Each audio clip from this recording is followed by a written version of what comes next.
Good morning, everyone, and welcome to the Tuesday, November 14th, Washington County Board of Commissioners meeting. Clerk Moss, could you do us the honors, please? Thank you, Chair Harrington. The Washington County Board of Commissioners, also meeting as the Board of Directors for Clean Water Services, is now meeting this regular session, November 14th, 2023. Commissioner Fye?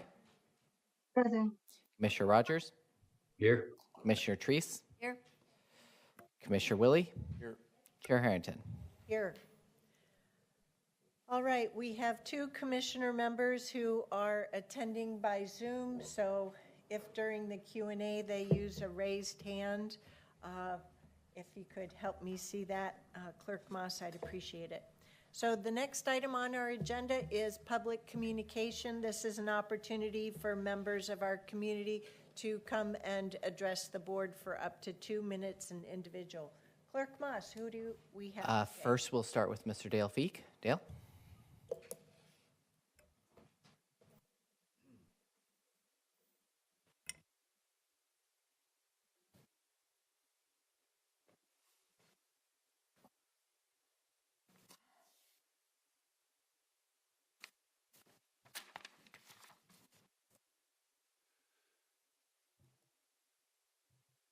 Oh, time has started. Hi, I'm Dale Feek, Chair Harrington, and Commissioners. I'm Chair of the Washington County Citizen Action Network. Kevin just passed out to you most of what I sent you for previous email. One document you haven't had, it's an email I sent to Nina DeConcini. She's the receiver of public comment for the Intel application for the Prevention of Significant Deterioration application. 3 topics within the minute and a half I have left. Is that Environmental Quality Commission meeting that's going to be this Friday? I'll make public comment about that at 11:50 on Friday. Second is the Hillsboro lead issue. Next is Nina DeConcini, I already said that. So please read what I've sent to you. I know you have already, I think, Chair Harrington and Commissioner Treese. Please read that.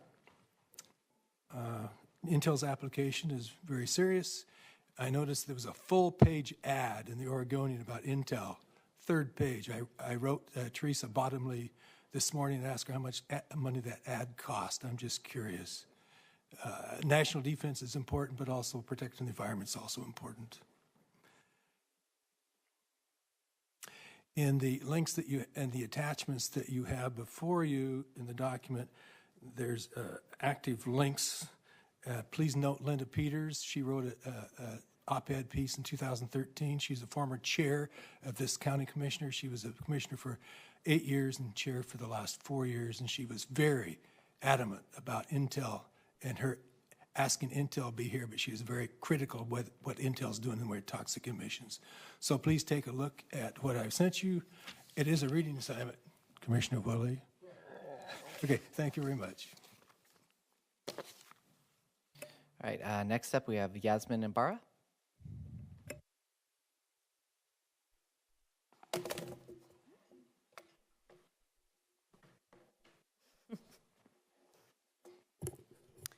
Good morning, Chair Harrington and County Commissioners. My name is Yasmin Ibarra. I am the Political Director for SEIU Local 49. We represent 15,000 workers in Oregon and Southwest Washington, including the 2,000 that live and work in Washington County. I'm here to address the county's current procurement process that prioritizes low bid contracting over important worker protections.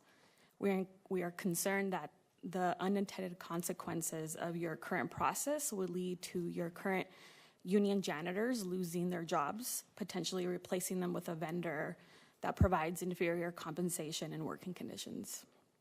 The county's procurement policies for janitorial services can have either positive or negative effects on workers, the community, and the state of and the economy of our state. When governments rely on low bid contracts, they inadvertently pay for the high cost of low wages by providing de facto subsidies to employers in the form of other government subsidies like food stamps, Medicaid, and other public programs required to meet the needs of low-wage workers. This in turn creates unfair competition and a race to the bottom giving an advantage to the companies that pay lower wages and provide fewer benefits than their competitors. We also know that low bid procurement policies have a disproportionate impact on Black, Brown, and Native workers.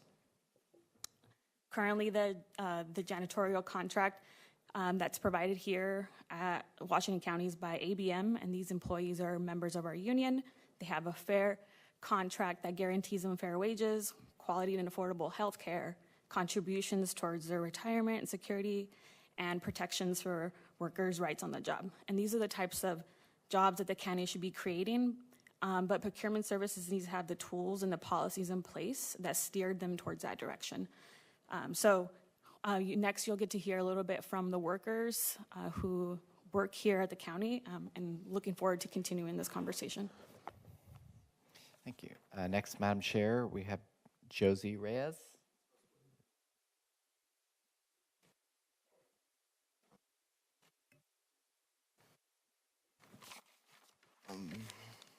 Hello, my name is.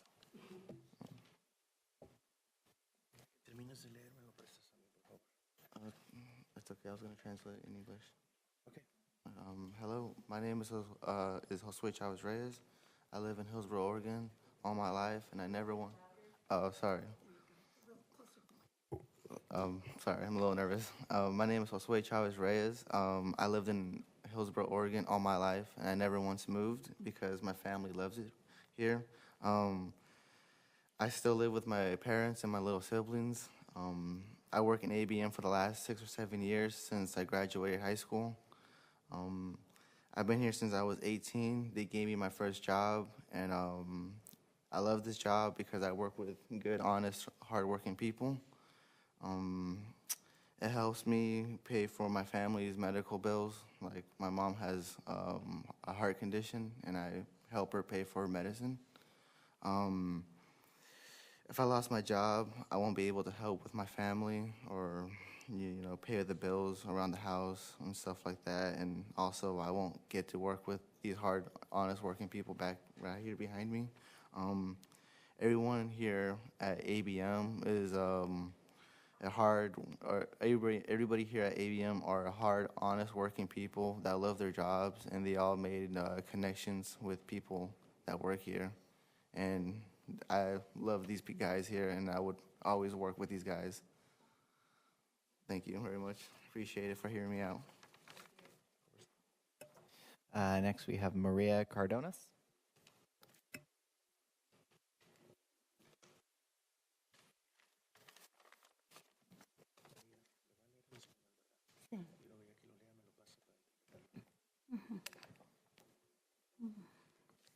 Buenos días, mi nombre es María Cárdenas.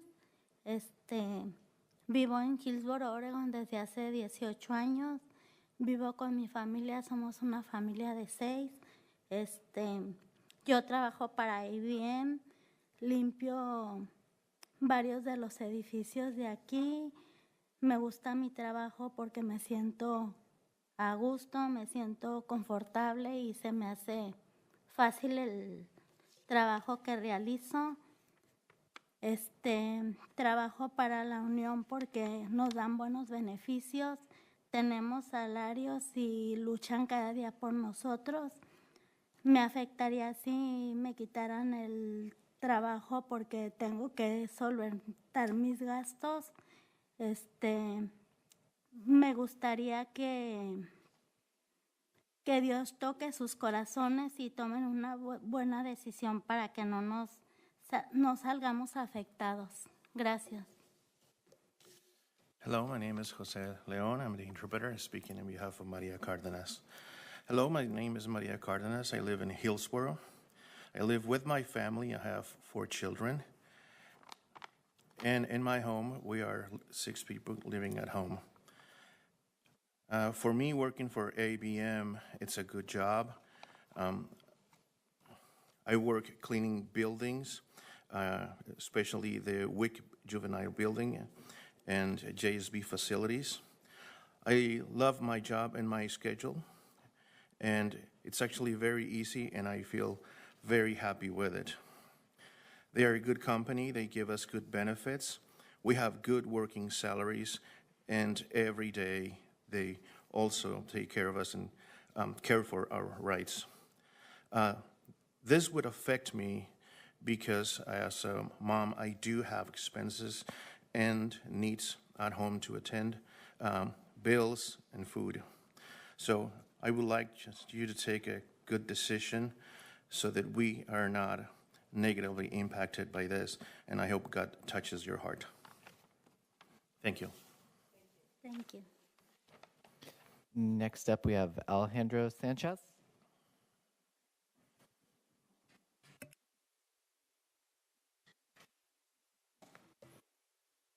Ya que lo lea en español, me lo pasa, por favor. No lo vas a entender. Oh, okay.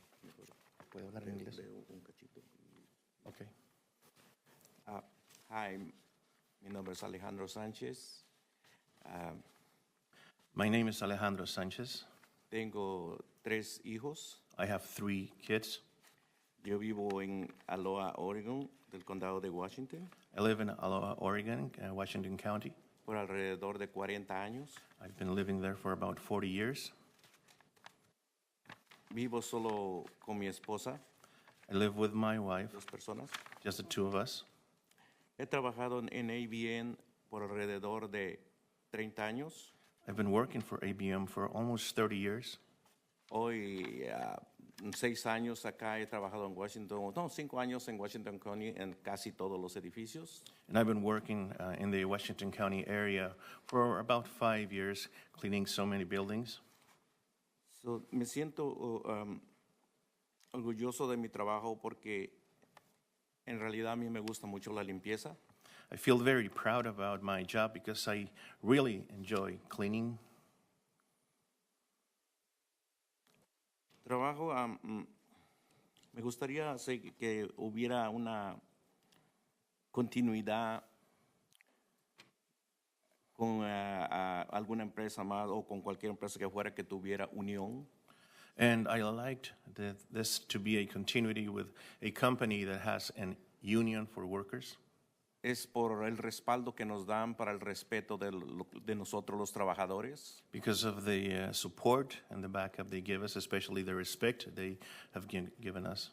Y tengamos salarios justos. And we have good and fair beneficios. salaries and good benefits. Si perdiera mi trabajo, no podría pagar mis gastos más básicos. If it happens that I lose my job, I wouldn't be able to afford my daily living expenses. Me gustaría que hubiera continuidad con los contratistas con unión. So I like to be a continuity as far as the contracts they have with the union. He tenido muy bonita experiencia durante estos 30 años. I've had a very nice experience over these past 30 years. Ha habido mucha ayuda y mucho respeto, especialmente en mi comunidad hispana. There's been a lot of support, especially a lot of respect for our Hispanic community. Creo que terminando, y muchas gracias por escucharnos, nuestras opiniones y tomarnos en cuenta. Estamos muy a gusto. Thank you so much for taking the time to hear us, and we feel very pleased. Next up, Madam Chair, we have Victoria Tofola.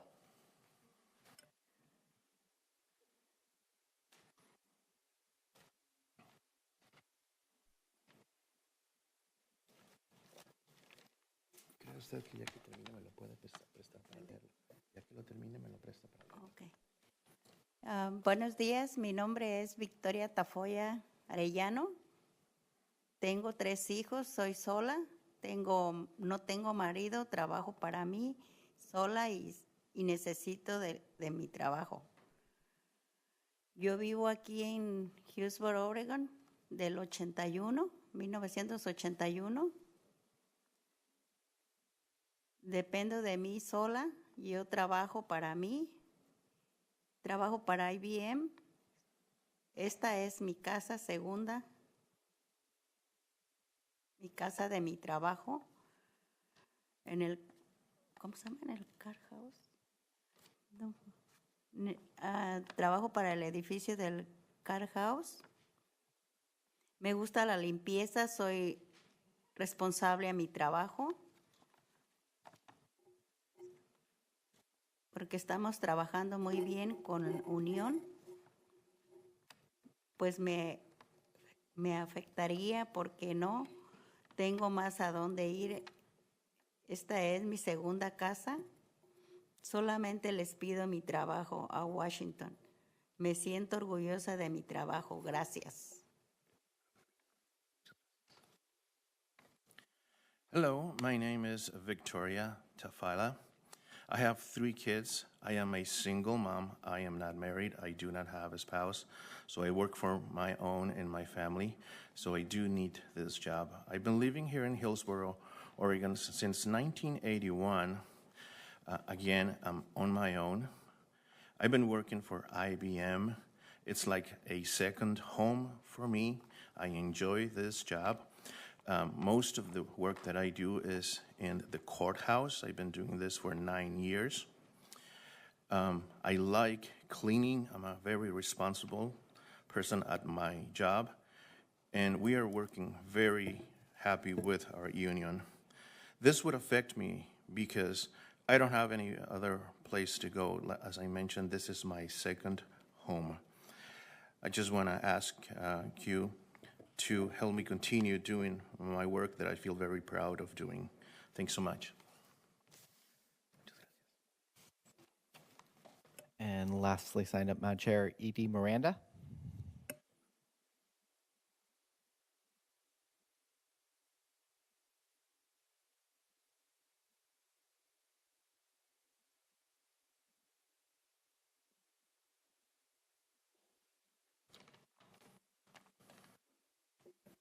Hola, buenos días. Mi nombre es Eddie Miranda.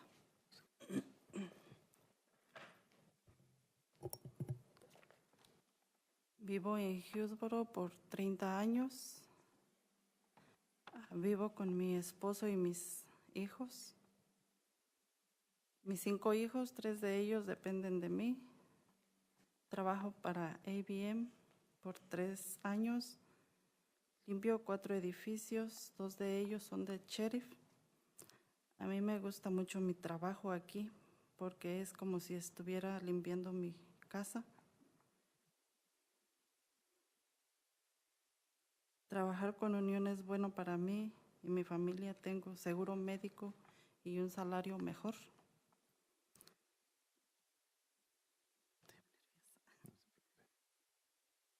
Si yo perdiera mi trabajo, pues me afectaría porque tengo una renta que pagar y otros gastos que solventar. A mí me gustaría que Washington County piensen bien de cómo nos afectaría si quedamos sin trabajo. Gracias. Hello, my name is Eddie Miranda. I've been living in Hillsboro for 30 years. I live with my husband and 5 children. 3 of them are actually depending on both of us. I've been working for ABM for 3 years, cleaning. I've been working over 5 different buildings, but 2 of them are the Washington County Sheriff's buildings. I really enjoy my job so much because it's almost as if I'm cleaning my own home. Working with the union is really good for me and my family. They give us health insurance and a better salary. If I would lose my job, this would affect me because I do have a rent to pay and other expenses that I also need to cover. I would like that Washington County can think accordingly how this would affect us if we actually are with no job. Thank you.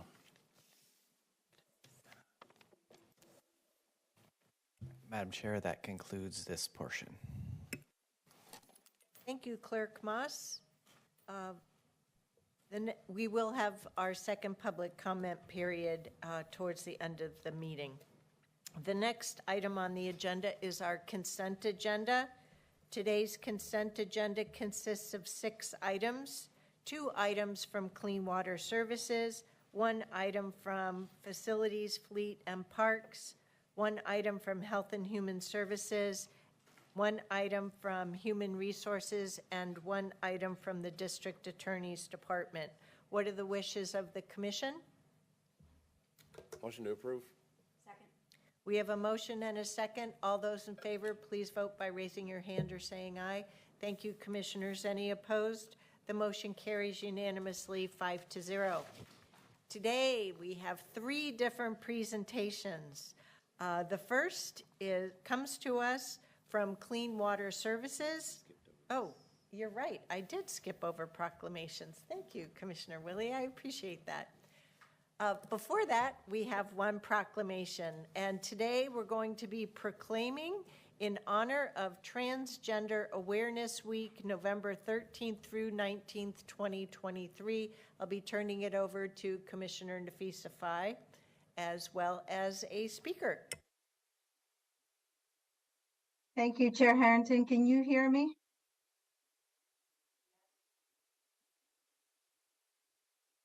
Thank you.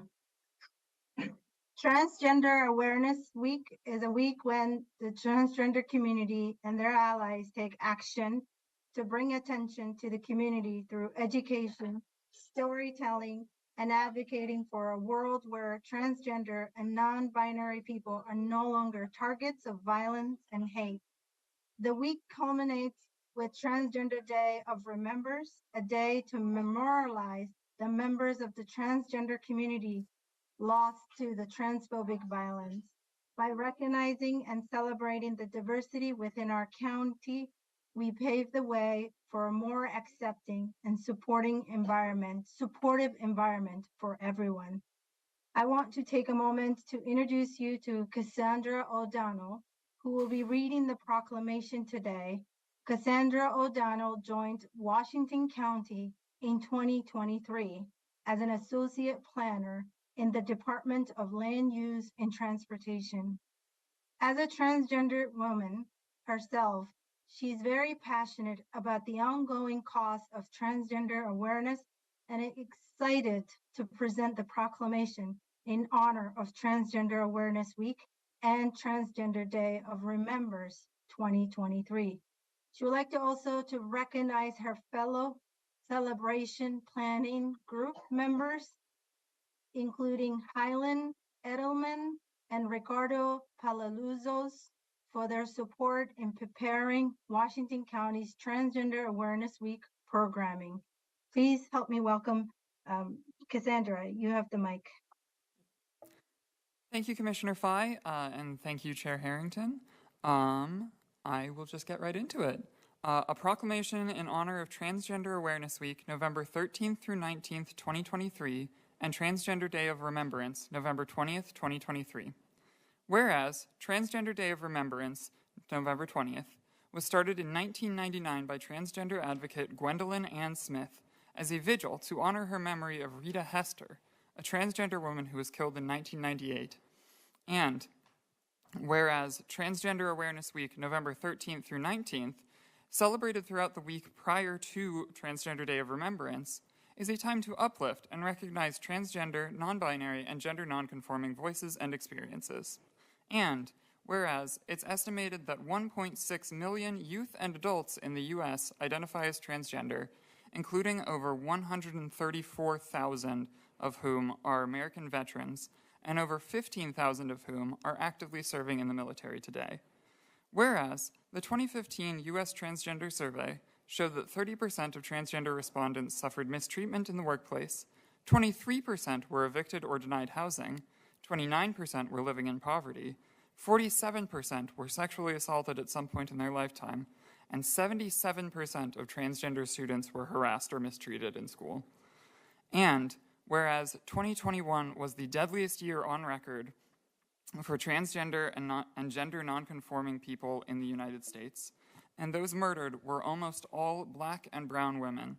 And whereas, despite these troubling statistics and continued attempts in some states to enact legislation that threatens the rights and safety of transgender people, the transgender and gender nonconforming community is resilient.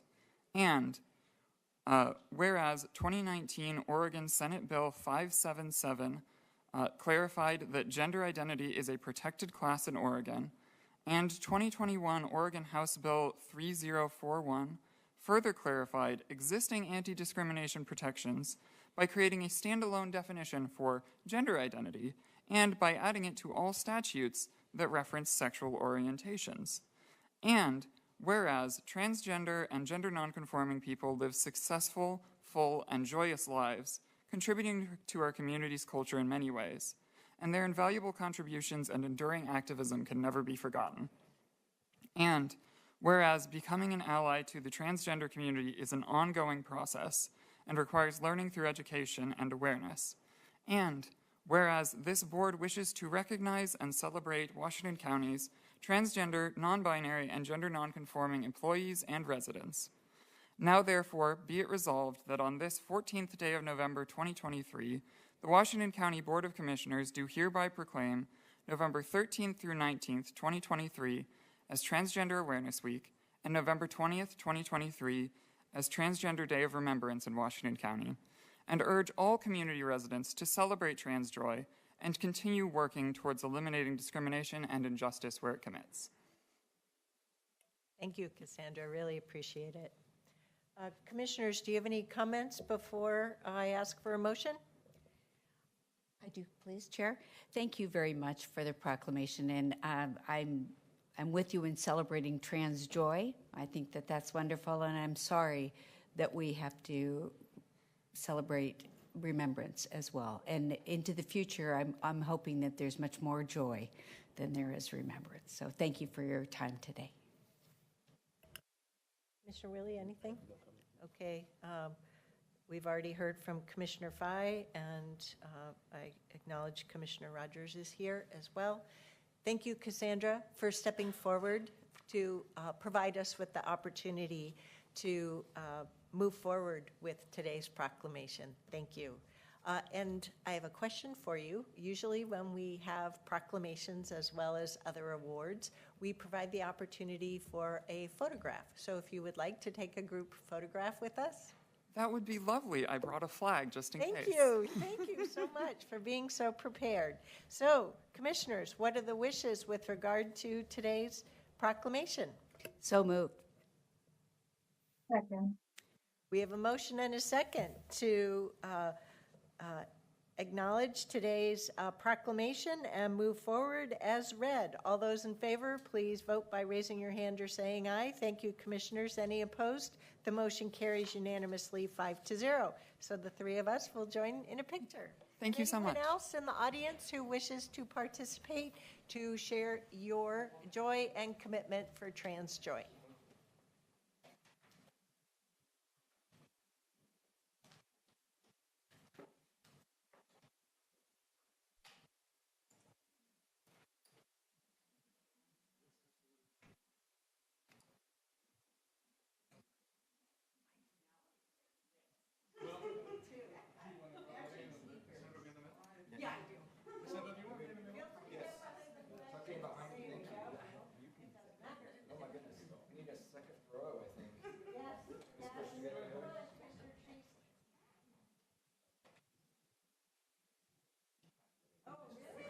Okay, all right.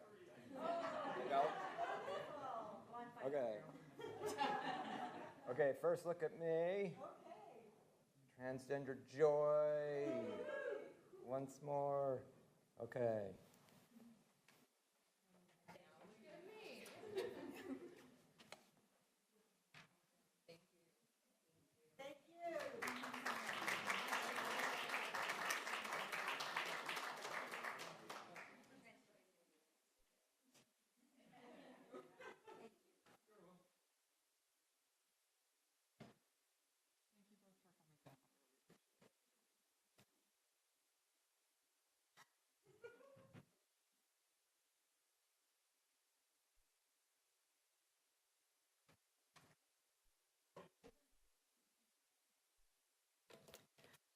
All right.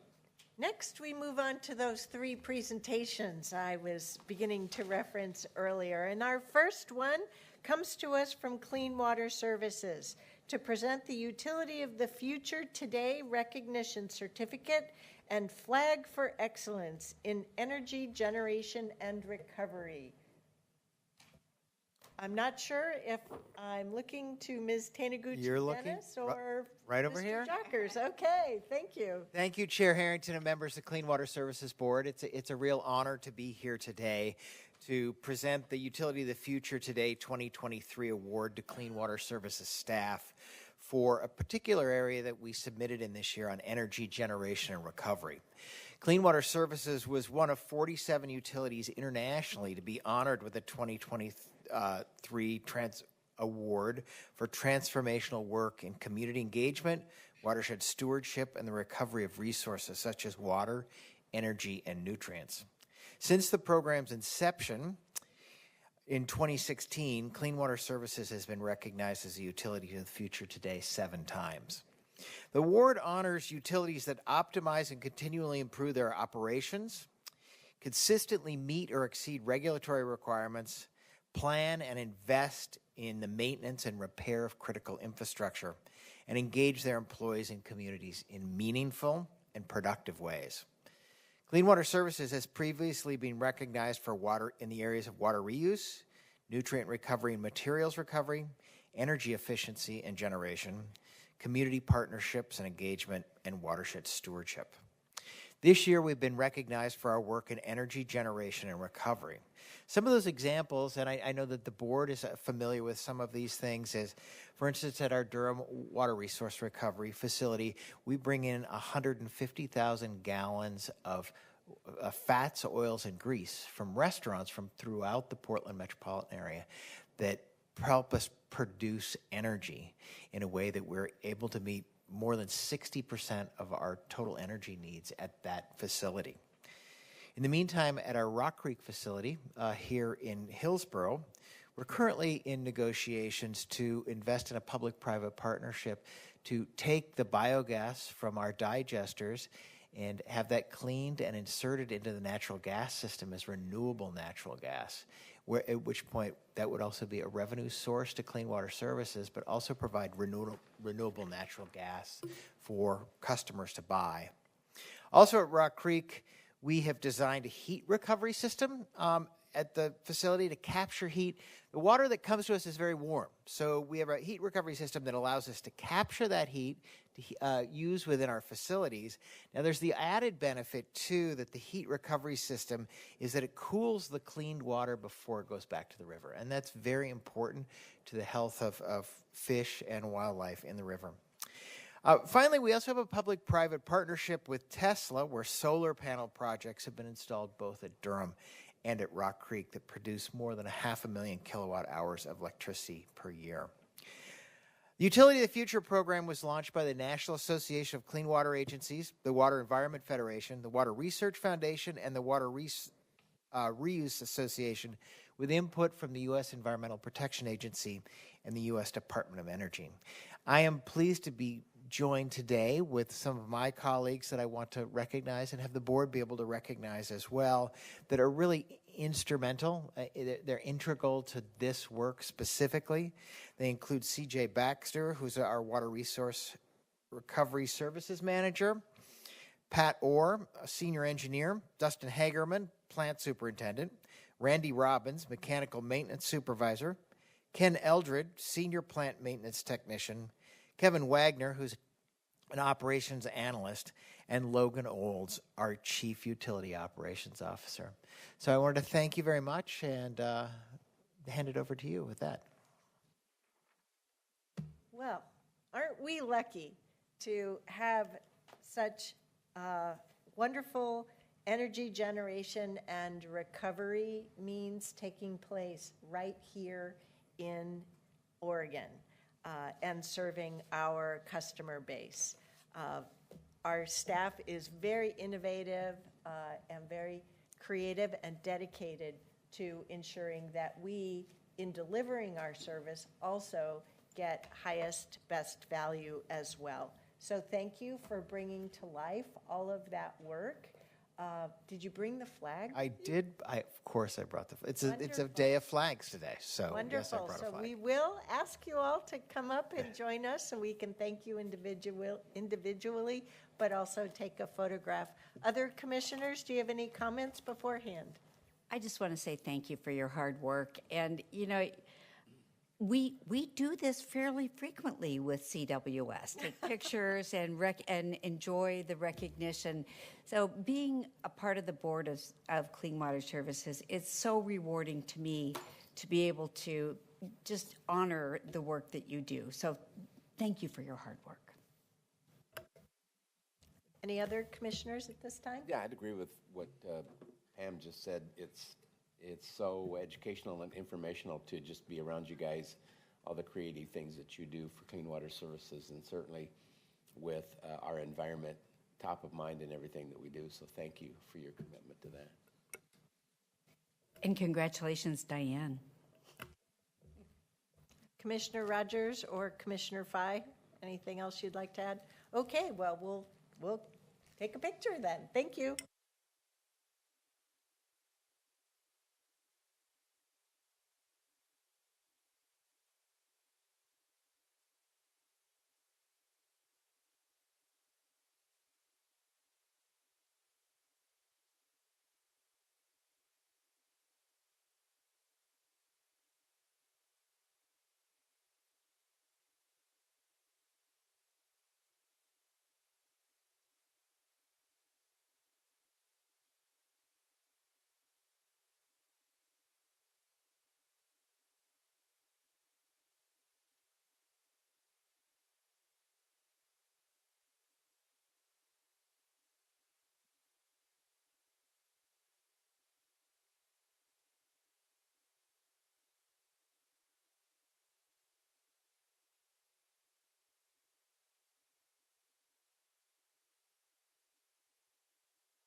Okay, now we're going to move on to presentation number 2 of 3, and this is to bring forward some exciting results and outcomes by the work done by our combined housing organization with the Metro Affordable Housing Bond and the Supportive Housing Services measure. So welcome to our teammates. We have another chair over here.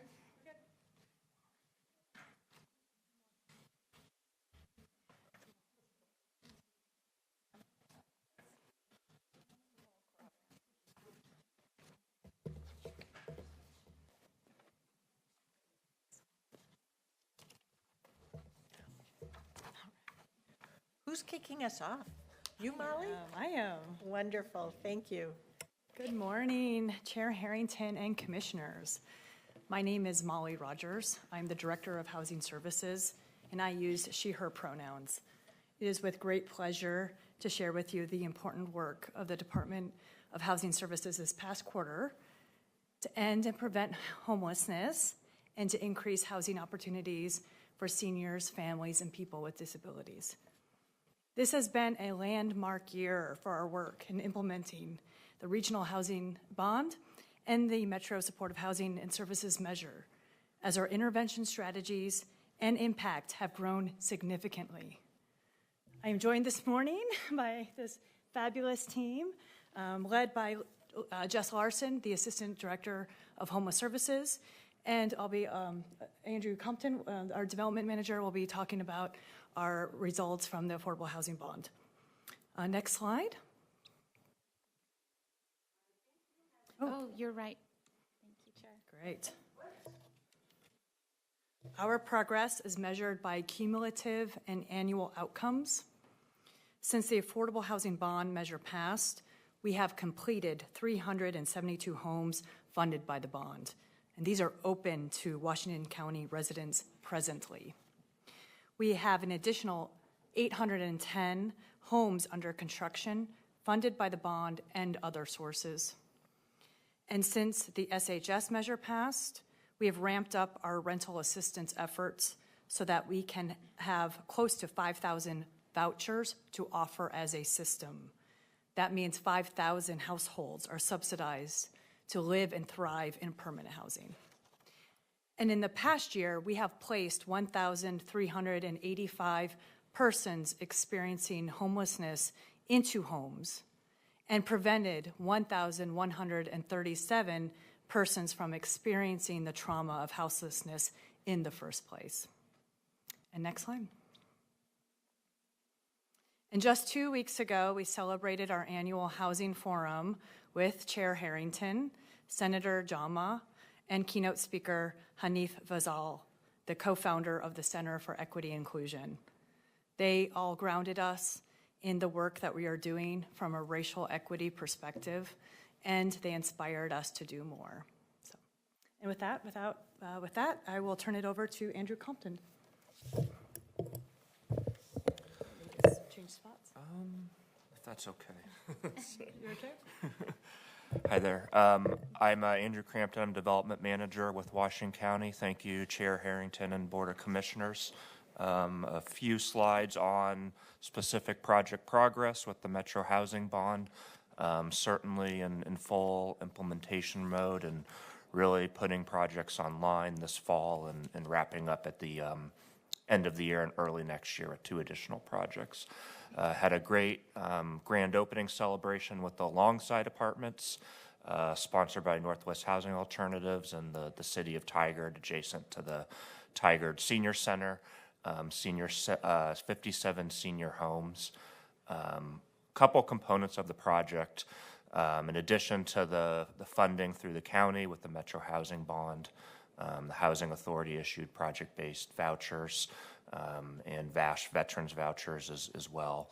And this was really a great example of the impact with the Housing Production Opportunity Fund as the project team was closing on their financing to begin construction. It was right at the inflection point with interest rate escalation and construction material goods really just jumping around and shooting up, whereas now we're just seeing steady climb, but at the time it was very material. And the Housing Production Fund was able to come in as the final gap in the project to really let the project team get sign-off from lenders to be comfortable with moving forward. So in the scheme of the funding source, the $500,000 was really kind of the critical last component to be able to get that project moving. And the team had to work very hard during construction on all of the challenges I'll talk in a moment, but great effort by everybody involved to be able to open and land the project. As Molly had mentioned in the beginning of her presentation, we're at a great milestone now. 5 projects have been open, and 2 more will close out at the beginning of the year and early next year. Cedar Rising along TV Highway, family project sponsored by Bridge Housing, and then Opal Apartments, a senior project by Home First in the Cedar Mills, Bethany area. And then moving forward, we have a exciting milestone with approval from Metro with Woodland Hearth project. That project was funded through a competitive solicitation last fall with the primary remaining balance of the Washington County's allocation. The team then worked through the state to get additional permanent supportive housing, supportive funding, and were awarded funds this summer and are moving forward with closing next year in early spring. So that will be the project to fully put us over our milestones for total units produced goals, as well as subcategories with deeply affordable. and permanent supportive housing. So very exciting to have that project officially funded as they were building their capital stack the past year. And that will be the 11th project funded. On a more sober note, as these projects are wrapping up construction, we're supporting them. We're seeing a lot of industry-wide challenges. That's not necessarily new to us, but really kind of reaching a critical point in the market. We all know the challenges with rising interest rates, impacting construction loans. Insurance has really become a big industry issue.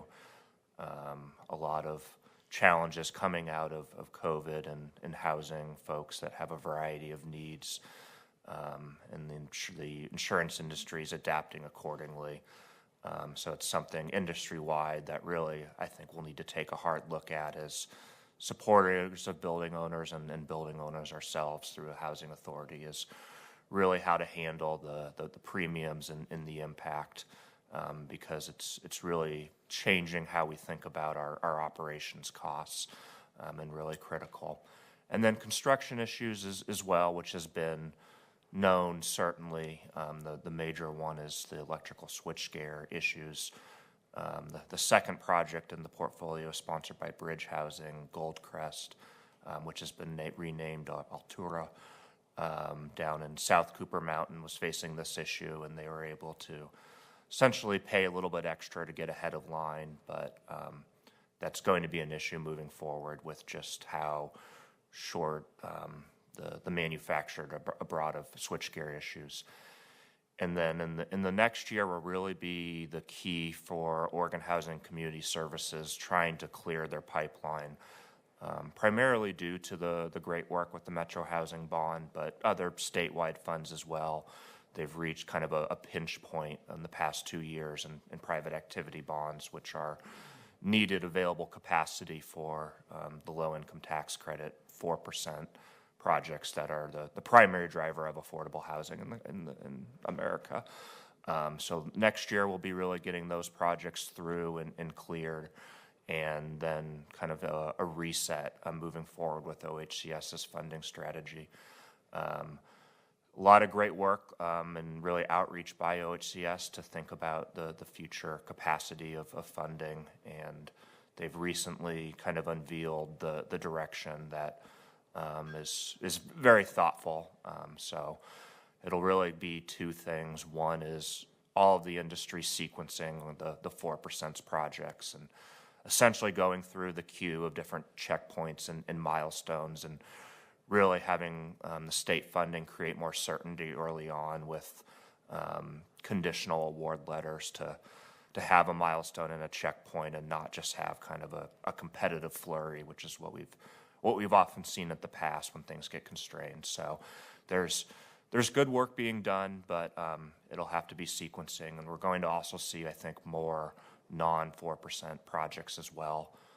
Maybe a little bit smaller 50-unit projects that have the local innovation fast track lift program and other public funding combined with different bonding models like 501c3. So I think you'll see more creativity in the industry and kind of an either or, where a 4% is sequenced through, and then other projects maybe are expedited that aren't subject to those capacities and are a little bit smaller and able to be more nimble. But we'll just have to see. And something we want to support as a county moving forward is to continue the pipeline.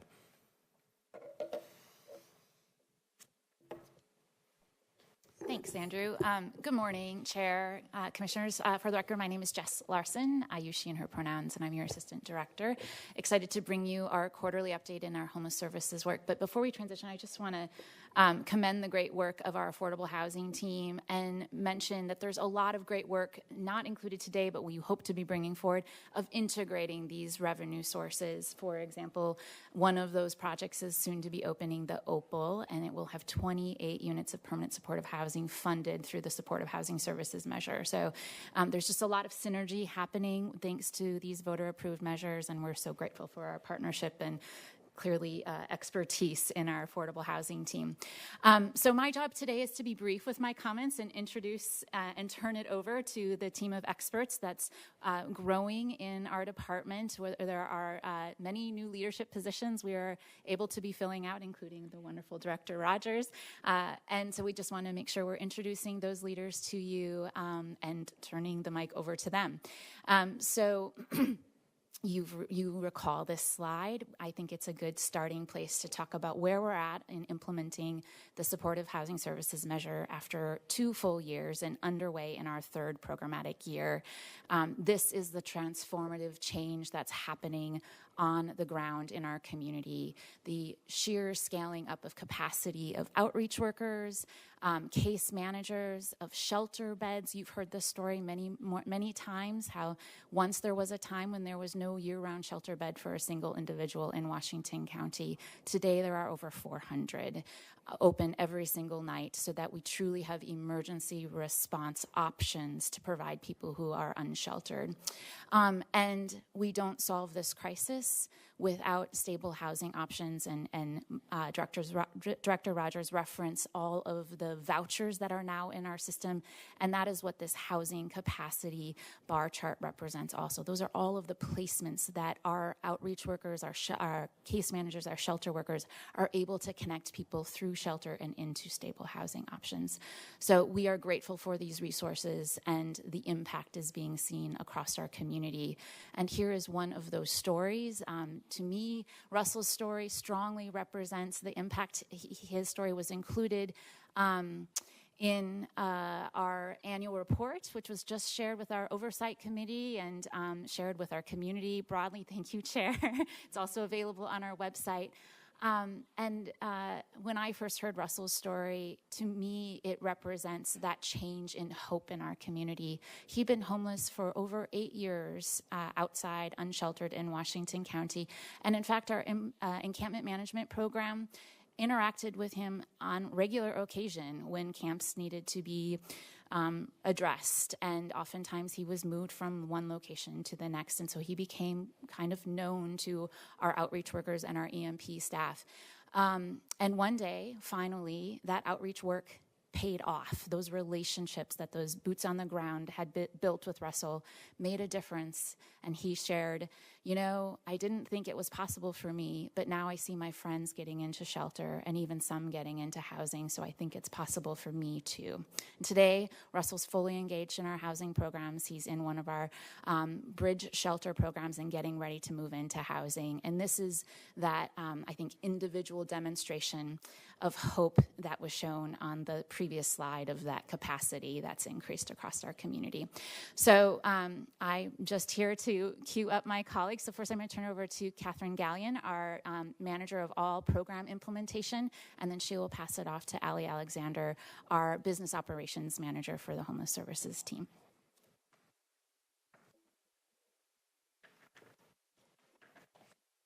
Good morning. Okay. Little musical chairs this morning. Good morning, Chair Harrington and commissioners. I think we need you to pull over towards one of the mics. Okay, I'll go this way. All right, and I'll be louder. Good morning. For the record, I'm Catherine Gallion. I use she, her pronouns. Director of Programs, or Assistant Program Manager in the Division of Homeless Services. Forgot my name this morning. I'll just skip to the next slide. As just mentioned, a big highlight is doubling our year-round shelter capacity, having more than 400 beds available to be really responsive to a broader range of household types within our continuum. That's a massive upgrade from where our system has been in previous years. Across all of the SHS programs, specifically, we are touching the lives of 2,500 people, and specifically proactively reaching Black, Indigenous, Latinx households, and also making significant progress towards addressing the needs of our Asian Pacific Islander population in our eviction prevention programs as well. And as you all know, shelter is that critical first step to engaging folks into getting off of the streets, moving from outside to inside. And as we move into the rest of this year, our focus really is on stabilizing and improving the system that has been developed.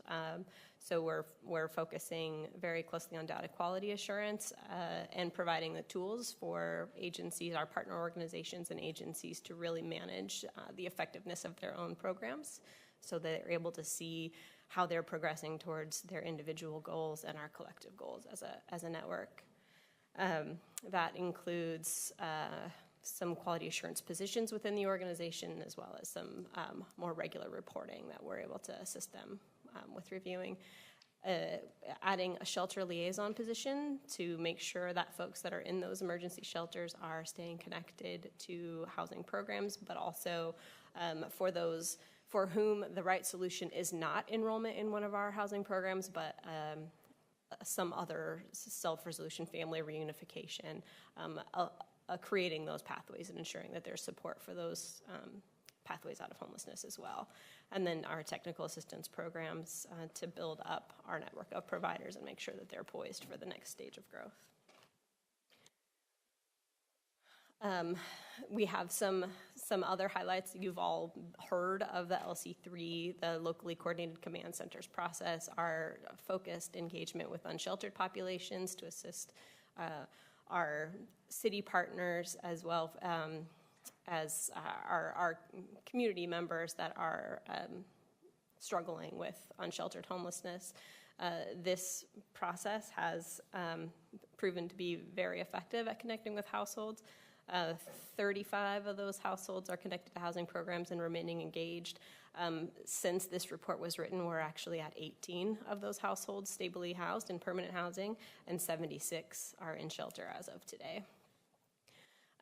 We continue to work with those households and add new unsheltered individuals to our by name list and continuing to move them through the process from outside to inside.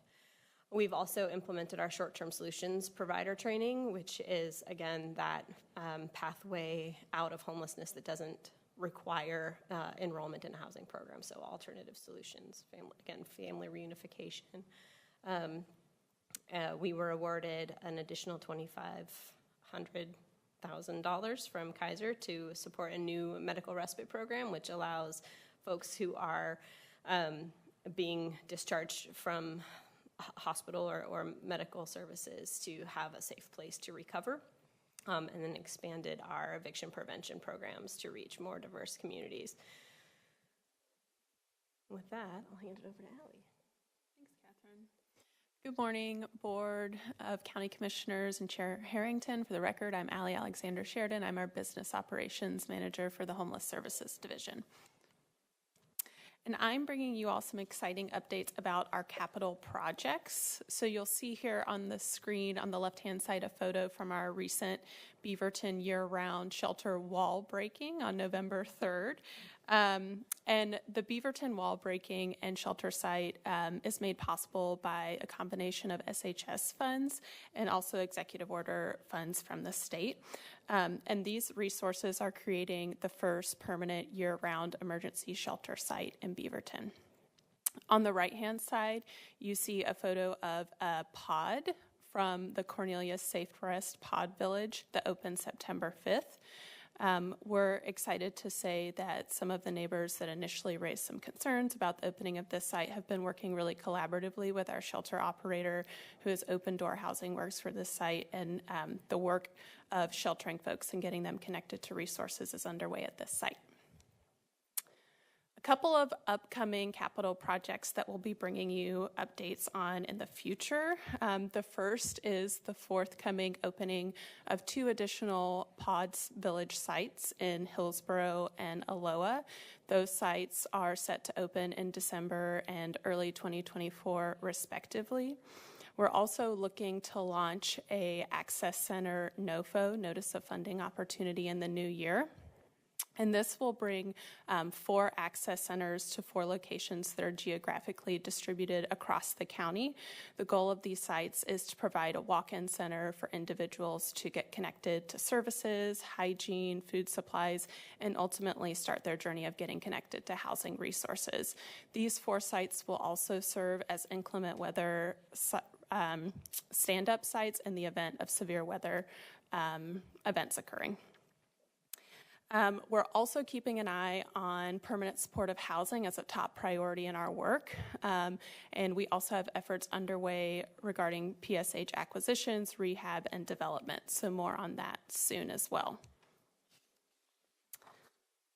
Next is a quick update on our One Governance body of work. So you all have been briefed on our One Governance work, and we're excited to share with you the launch of the new Homeless Solutions Advisory Council, or as we're calling it, the Solutions Council. So the board approved new bylaws for this body of work in October.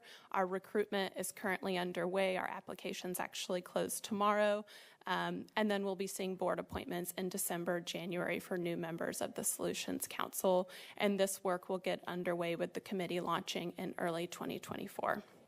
I should also note that the Solutions Council will be replacing our existing COC, or Continuum of Care Board, and our HPAC, which is our Homeless Plan Advisory Committee. Another exciting update is the new city staff liaison positions. So this will include 3 contracts with city jurisdictional partners that will fund staff positions at each of these cities, and it'll strengthen and stabilize our long-term partnerships to support our homeless services work across the county. And then I'm bringing you an update, more of a financial update on our system of care. You'll see the column on the left is a reflection of our actuals from the fiscal year 22-23. So we expended 97% of our budget in the 22-23 fiscal year, which is exciting. You see here that that was nearly $50 million, or $48.1 million to be exact. And this reflects our scaling and building a sustainable system of care via our programmatic investments. You'll see on the right-hand side is our budget for the current fiscal year that we're in now. That is $86 million, and that includes $16 million set aside for carryover or one-time investments. Our actuals reflect that we're on track to expend our full budget this year, and we anticipate coming back to you all in February with a planned budget amendment.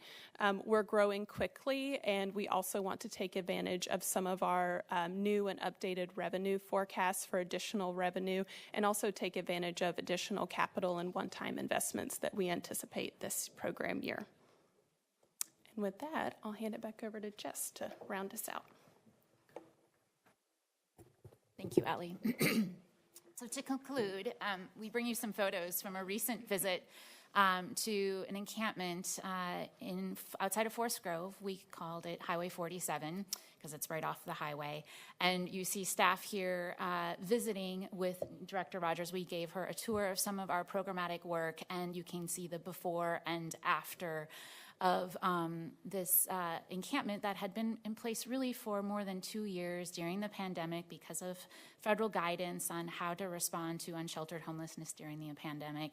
And now, today, the after, because of all of these resources, both through the governor's executive order and the programmatic work of building up the LC3, the voter-approved SHS funds, and what that photo of a lovely, clean, park-like setting represents are more than 50 individuals who'd been connected with, built relationships with case managers for several months, and ultimately were each offered a shelter or a housing placement so they could move officially and finally out of this encampment, and we could close it down. So this is another representation of the impact of these resources in our community.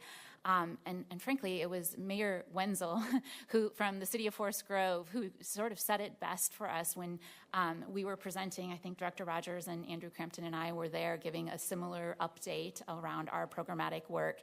And her concluding remarks were, it's amazing to see these resources coming into fruition and what was able to happen at that encampment and connecting all these individuals to housing. So those folks are no longer moving around from one encampment to the next. They are engaged in our programs and hopefully on their way to stable housing, if not already there. So that's another example of success in our community underway, and we look forward to bringing you more of these stories as we go forward. So with that, that concludes our quarterly update from these two measures, and we turn it over to you, Chair, to facilitate any questions from the commissioners.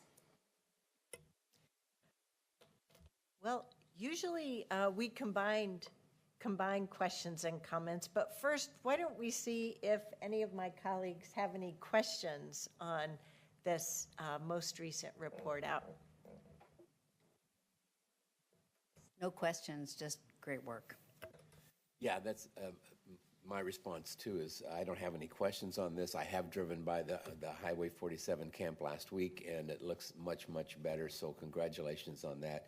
And I know the citizens of Forest Grove appreciate your work in that as well.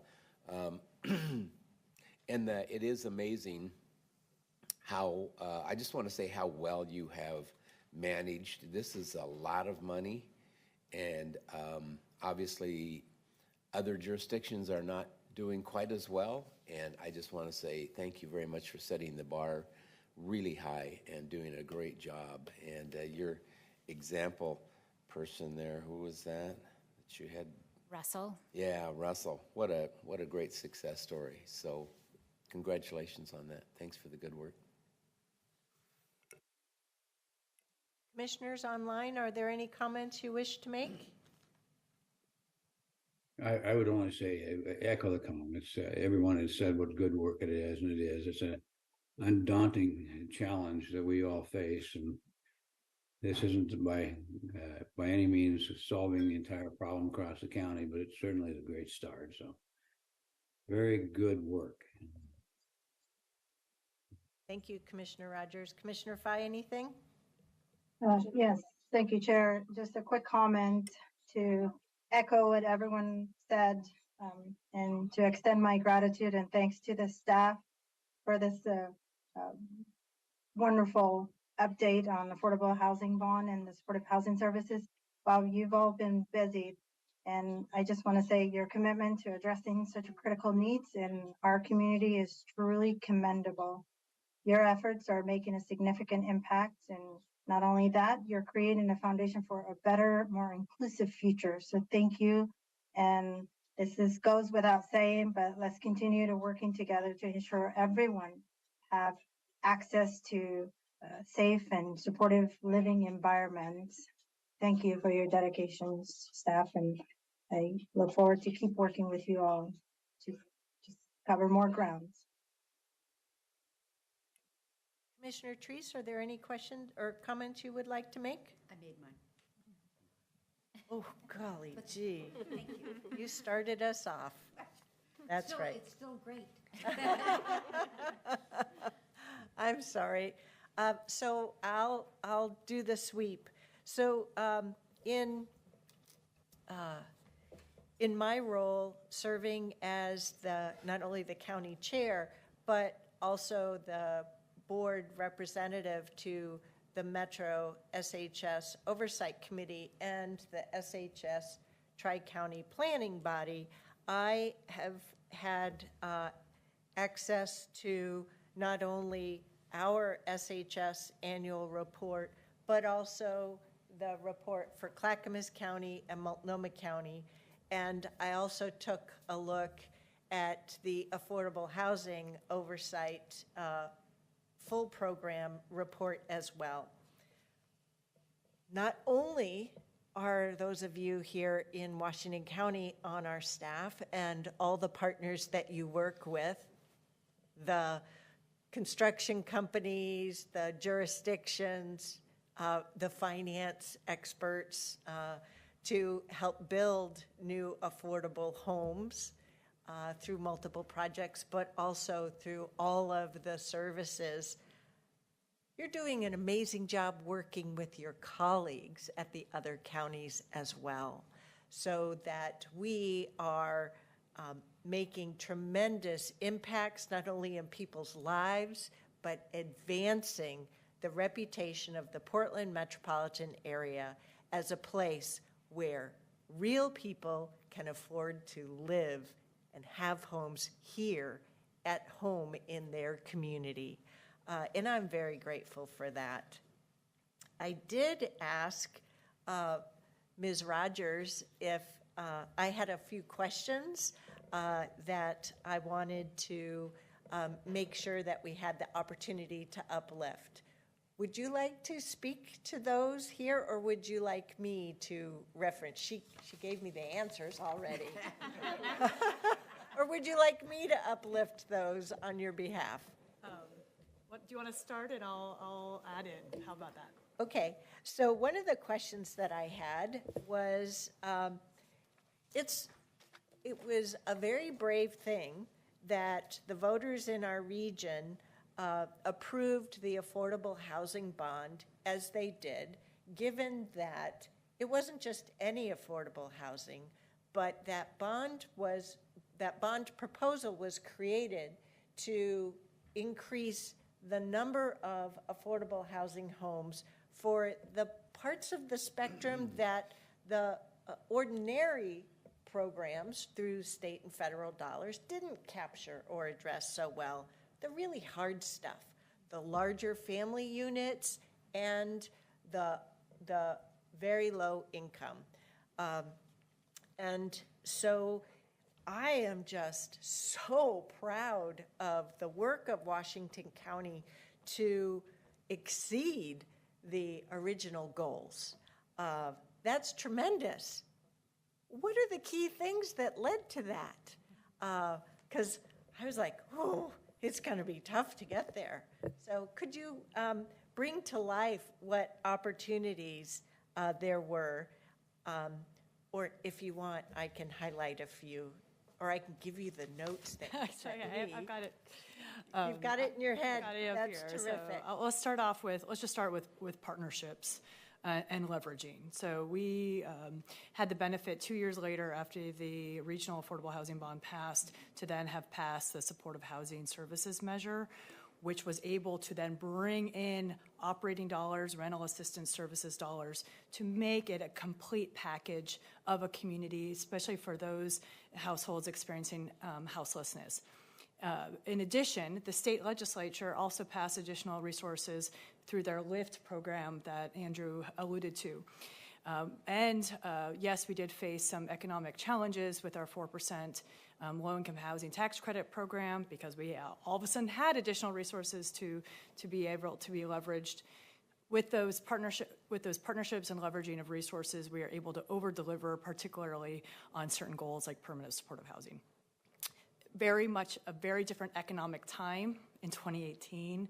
It was 2 years before a pandemic as well. So we've adjusted, we've pivoted, we've looked at other ways of bringing additional partnerships and resources to make sure our projects really go to absorb the increase in interest rates and construction costs and keep the projects going. Luckily, we did have, Washington County was the first county that had the most projects underway and was able to benefit from the state resources before they became a competitive resource. And then obviously, we were able to to benefit from some of the economics. I think this came up perhaps the last week or two. How do we benefit housing finance? There's what we call tax credit pricing. The original model didn't necessarily assume we would have such a robust tax credit market, and also made certain assumptions around how much we would leverage in other sources, and we've been able to really knock it out of the park in both arenas. Well, and some of the challenges that you were highlighting, Mr. Crampton, are just maddening, you know?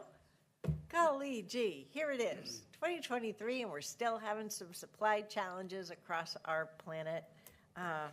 But I greatly appreciate your stick-to-itiveness and patience in working through the remaining challenges. On SHS, I inquired about the level of funds that are going to be needed year over year.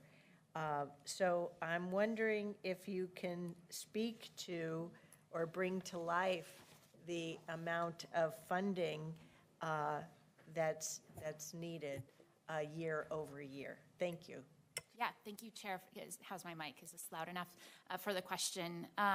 This is important that while we build a system of care, we are ensuring our ability to maintain that system of care. With every wonderful new shelter bed we open, we commit to keeping that capacity online to provide that emergency response in our community. The wall breaking is a fantastic, exciting new investment in our community, and we need to be able to invest in the operations of that building long term. So we are constantly doing that budget planning over the long haul. Right now, with the current forecasted revenue for the 2024-25 fiscal year, we are actively planning on building our programs to that scale because we have need to that scale, and because our commitments to voters and our commitments through our local implementation plan to a certain level of shelter capacity and a certain level of permanent supportive housing capacity necessitate that level of investment. So right now we're planning for a budgeted program in fiscal year 24-25 between 80 and 90 million, and we will need to sustain those investments year over year with cost adjustments, right? Because wages go up. Inflation impacts all parts of this program, just like the rest of our system. So hopefully that's a clear answer for you. Yes, thank you, Jess. And so what it means is that in my role, I need to look out for how it all adds up. The long-term rent assistance, we also use the acronym ARLA, the shelter programs, and retaining all of the case managers. Those are the investments that are needed year over year to sustain the impacts that the SHS investments have had, so that we don't have people end up back in homelessness.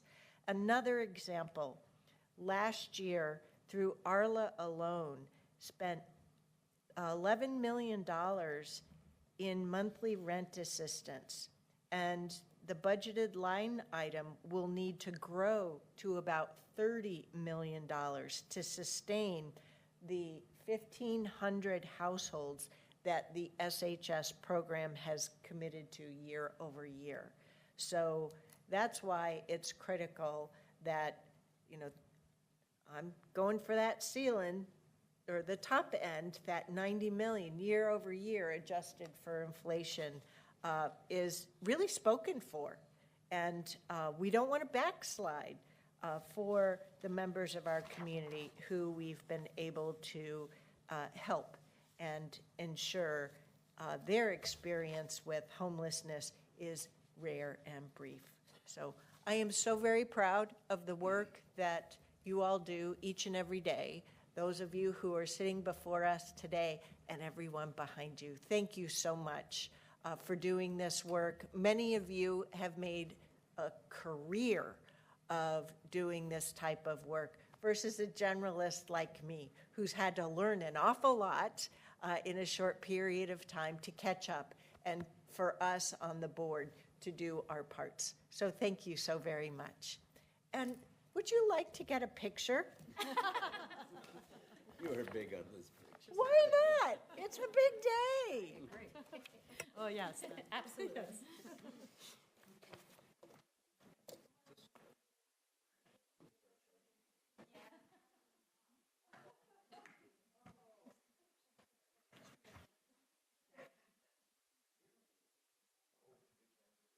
And anybody else from the team, come on, you're more than welcome.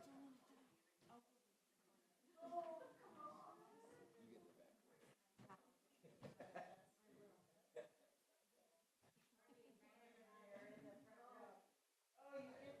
All right, we have to do this.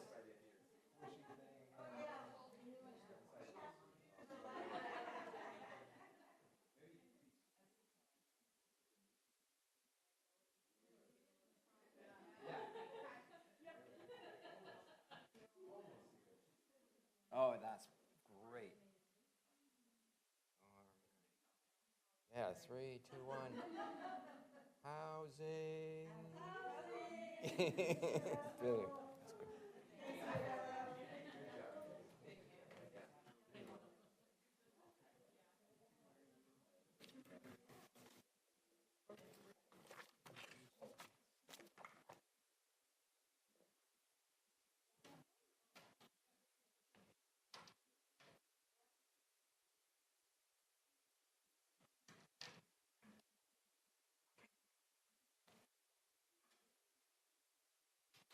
It's picture day in Washington County. Well, we have another exciting report. And so I would like to recognize Philip Bransford, excuse me here, and Ms. Amanda Garcia Snell for presenting our 3-year equity report. Welcome. Thank you, Commissioner, or Chair, and Commissioners. And did we lose a Commissioner? I'm sure we'll have a Commissioner soon. And those online as well. Thank you. Yes, Philip Bransford with the County Administrative Office, Communications Officer, he, him pronouns. Happy to co-present with my colleague. Amanda Garcia Snell, Community Engagement Manager, she, her pronouns. We're very honored to present this 3-year equity report. It's been quite a challenge from your board to try to encapsulate 3 years of accomplishment. So we'll do our best, and we're going to be rather brisk here. There's a lot to go over, as you might imagine, and you know we're proud of the leadership your board has provided us, and the work of our colleagues like Amanda and the rest of the colleagues in her office and across the whole organization in partnership with community. As our first equity officer, Latricia Tillman, has pointed out, equity work is not a linear process. There's no end point. And so part of this is about the journey, and with your leadership and all of the staff effort, progress has been made, and progress we expect will continue.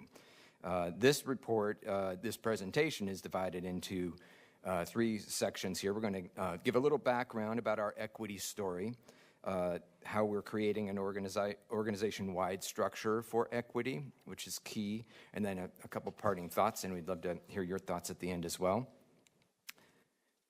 So let's get started with our story. Why are we here? We're here to take stock in Washington County's progress since the adoption of the equity resolution in 2020, February. We're here to highlight the Washington County's equity work in partnership with community. We're here to reflect on our achievements and aspirations for our equity work ahead of us. In the report, which you all have been shared, and we can provide you hard copy as soon as possible, there is a familiar chart, our shared service chart. It's got a lot of words in it. Our graphic designer, Sherry Girls, has come up with this infographic way that you've seen in your roundtables of trying to summarize in maybe a little more accessible manner what is it that the county does, and it does a lot. And you've just heard a great series of examples from our Housing Services Department. That's one of many of the examples that are listed here. And that's not all. We have elections. We respond to emergencies. We house and supervise justice-involved youth and adults. We care for animals and find homes for lost pets. We prevent the spread of disease. We help older adults access resources. And I'm not even reading all of these that are on this infographic. So, okay, well, if that's what we do, who do we serve? And there are many, many ways to try to answer that question, but we've chosen this single graphic that you might remember from the decennial census output, the briefing that we provided. This chart was, came to us with the assistance of the the Portland State University Population Research Center. And the idea here is what would happen if you randomly selected 2 individuals per census tract. So these little geographic areas there are census tracts. And, what would the likelihood be of these 2 randomly selected people having the same ethnicity or the same racial identity? And as we found out in that decennial census in 2020, the answer is a very diverse Washington County. So just to orient you here, going from that blue all the way to that light purple represents the chances of there being two different ethnicities or racial identities per census tract. This is across the entirety of our community, as you can see. And, you know, like I was saying a second ago, there are many other ways to depict this. We have over 600,000 population, the second largest in the state. We have the largest number of those that identify as Latino, Latina, Latinx in Washington County. We have the highest percentage of those that identify as Asian or Pacific Islander. 1 in 4 residents speak a language other than English. I mean, the ways of describing this are rather lengthy, and we want to get on with our report with you. But this is just to point out that the services that we're providing are going to a diverse community, not all of them having equal access, as it turns out, to our services. And that is, that's the theme here in our equity work. And I'll hand it now to Amanda. So let's go ahead and give you an overview of the 3-year equity report.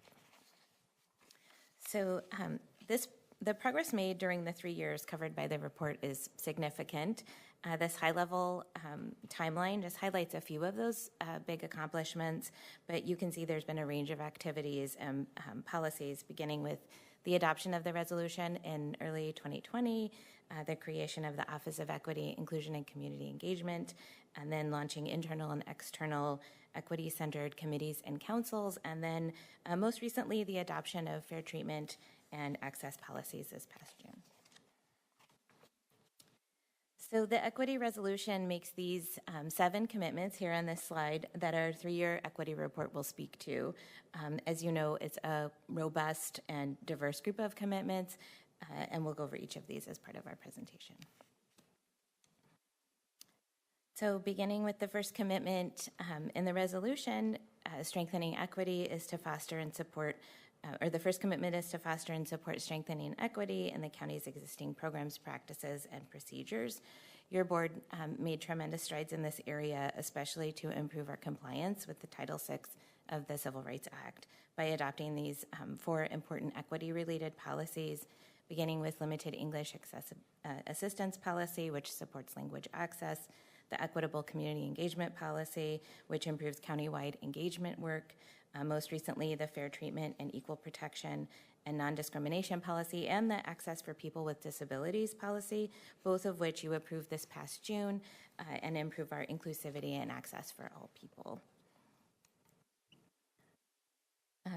Departments and offices throughout the organization have also pursued equity work aligned with the equity resolution, which further supports the Title VI of the Civil Rights Act. Many hands have been involved in this work. A few examples include the Washington County Cooperative Library Services expansion of access to materials in multiple languages. The Department of Housing Services expanded language access and culturally responsive programming. You just heard a bit about that for community-based organizations that serve people who identify as Black, Indigenous, Latina, OX, immigrants, refugees, and other people of color. And Facilities, Fleet, and Parks installed campus-wide signage informing people of language access resources and ways to report Title VI issues. The image on this slide is of our I Speak cards, which we have in 22 different languages to inform public of their civil rights in relation to language access.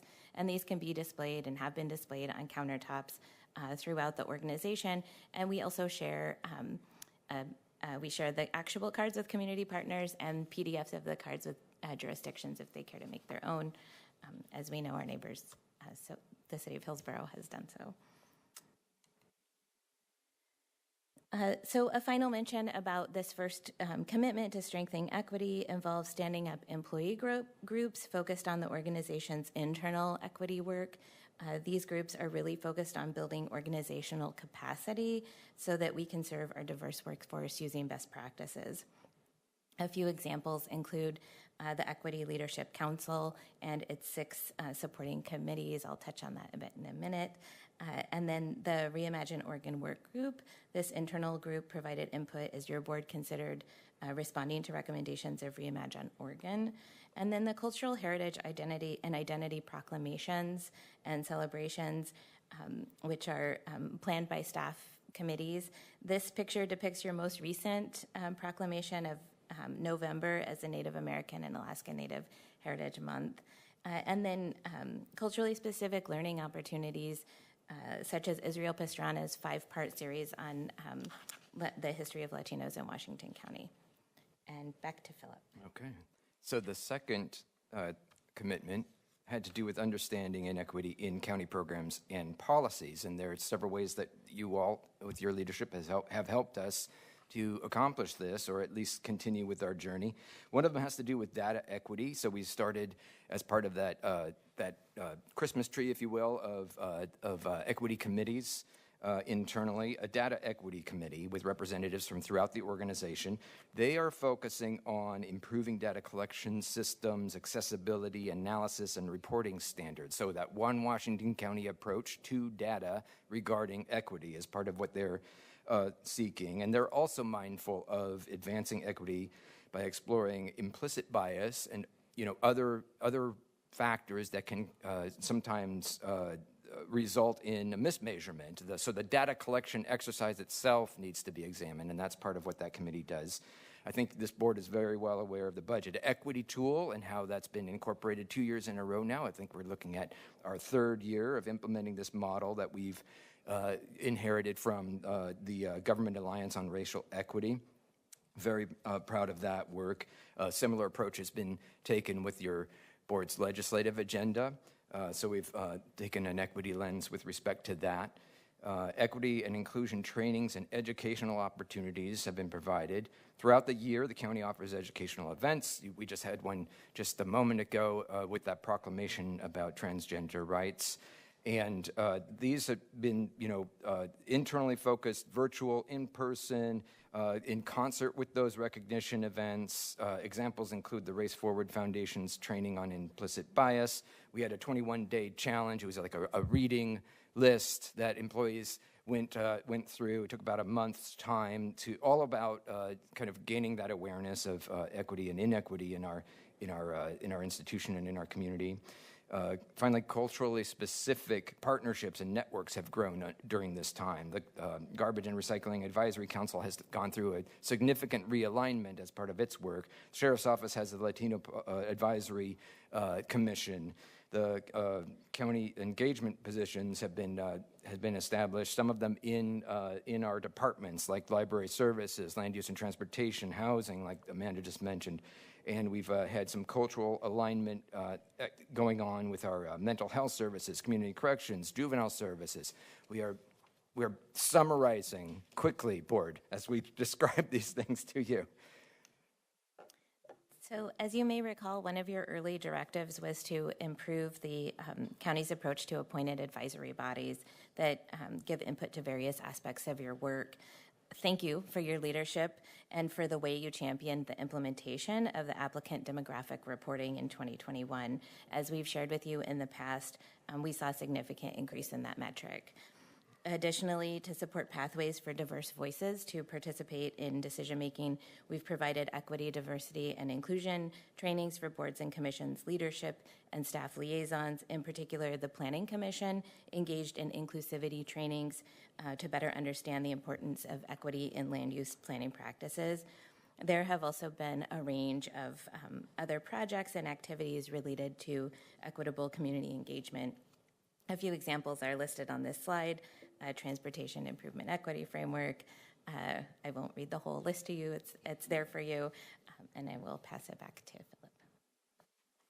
So carrying on this part of the story, a funny thing happened on the way towards your board's implementing the equity resolution in February of 2020. I don't know if you heard about this, but we had a pandemic that encircled the globe, and like no other. And your board stepped up in some significant ways with the assistance of our federal government, and this bears mentioning here with respect to our equity work. So In the early days, you, of course, recall the CARES Act funding that your board helped us direct in terms of allocating, with a significant focus on the disproportionate impact of that pandemic on the underserved, the marginalized, the vulnerable individuals, families, and businesses. We also, with your leadership, helped focus on alliances with culturally specific organizations and, of course, our government partners. And as we carried on from response to recovery and now resilience building, your board is very well informed about the work we've done with the American Rescue Plan funding. Again, the efforts and focus about shifting from response and recovery to resilience building, but with that equity perspective, stabilizing pandemic-impacted communities, disproportionately affected businesses, accelerating vaccination rates to among the highest in our state.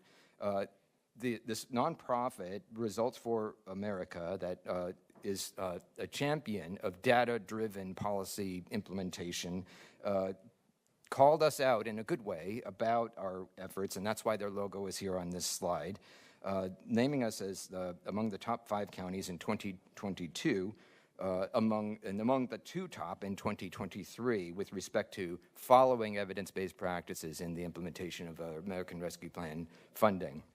So that deserves mention in this report, it seems to us. Another commitment your board made in that resolution had to do with procurement equity. And here our supplier equity best practices are being implemented. And of course, it's a work in progress like the rest of the work we're describing. But the county has committed to spending public dollars that maximize the benefit for the community and provide equitable access for all suppliers and contractors through this effort. Our supplier equity best practices are intended to improve purchasing policies, to create more opportunities for minority and women-owned firms to contract with the county. And the equity procurement team has worked diligently to create relationships with local businesses while improving our internal services or systems. Some examples include that Construction Career Pathways project that I know this board is very familiar with to facilitate and encourage the use of pre-apprenticeships in Washington County construction, contracting, and procurement. Certified Office for Business Inclusion and Diversity, or COBID, and minority women-owned emerging businesses are another focal point in terms of our internal understanding, our better understanding of how these firms are currently used so that we can make improvements and measure against that going forward. We're implementing, as you know, the Enterprise Resource Planning System. This is a modernization that will help with our data. As you well know, is important to measuring our effectiveness over time, and that's critical to our equity work. Investing in our local trade organizations, there's a lengthy list there. I'm going to carry on in the interest of time, but the report describes them. We're establishing our pre-qualification vendor program through Housing Services. You heard about some of their accomplishments. We've awarded 20% of the regionally funded housing construction projects to our minority and women-owned firms. That's a significant accomplishment. And of course, there's more in the report that we can refer you to. So the creation of the Office of Equity, Inclusion, and Community Engagement was part of the resolution and also outlined specific positions and structures. Since that time, the office has evolved to meet county changing need and our journey as a learning organization.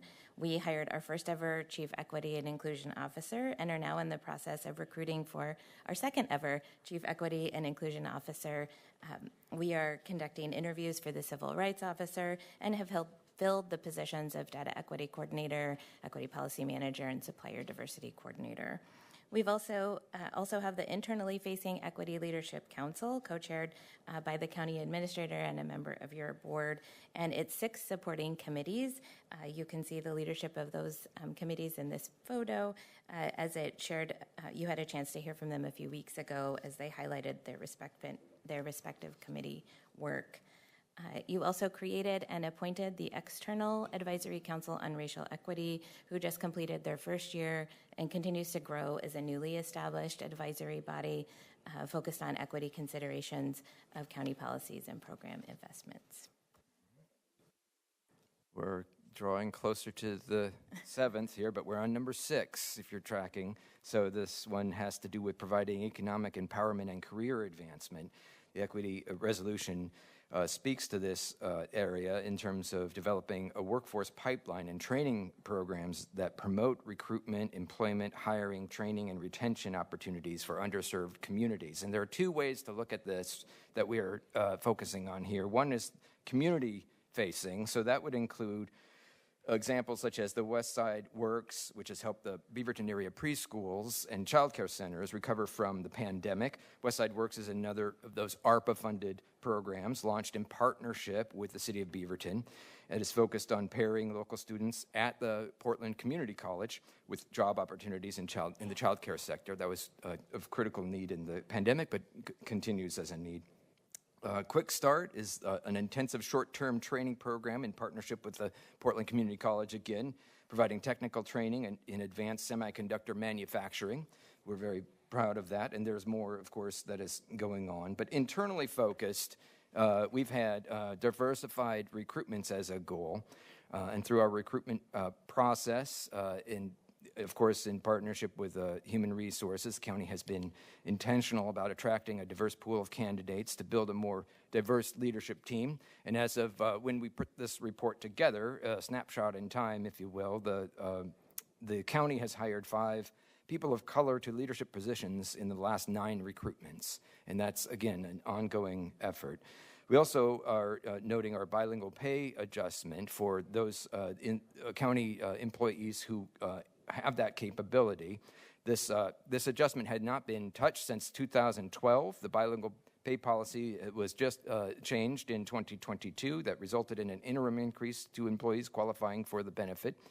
Comprehensive policy update is nearing completion that involves robust employee engagement, or has involved that. So more work to come.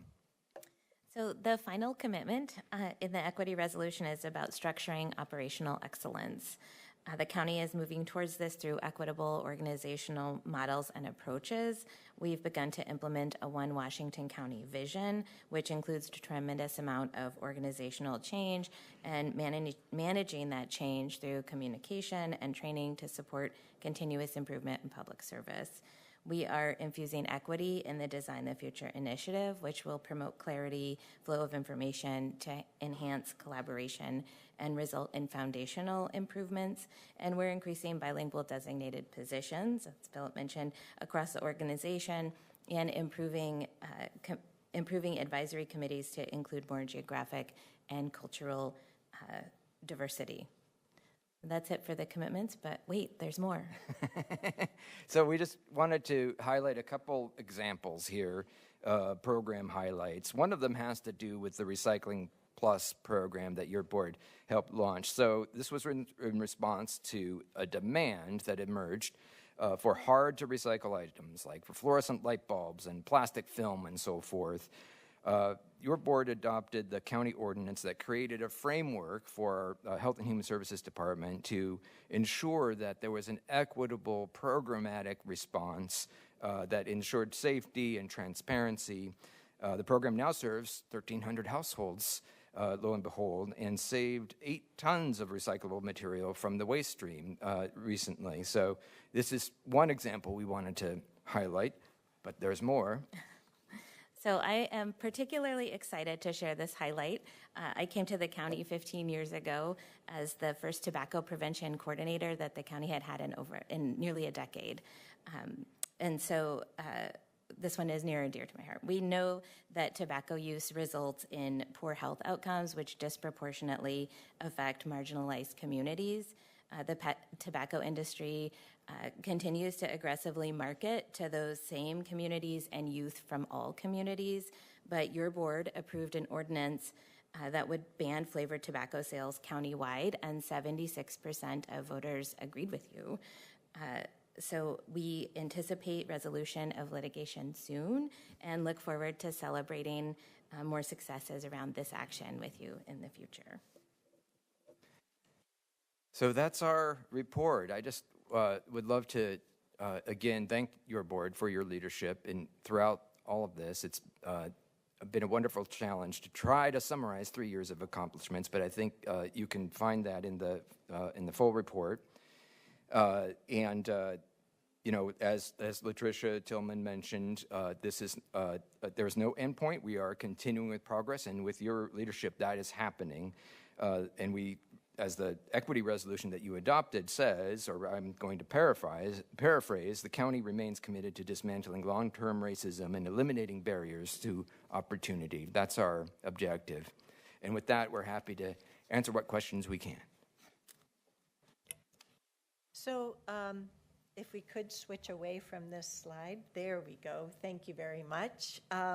First, before opening the floor up to my colleagues for comments and their parting thoughts, I want to thank Ms. Angie and your team members here today, as well as others, for taking the leadership to put this 3-year report together.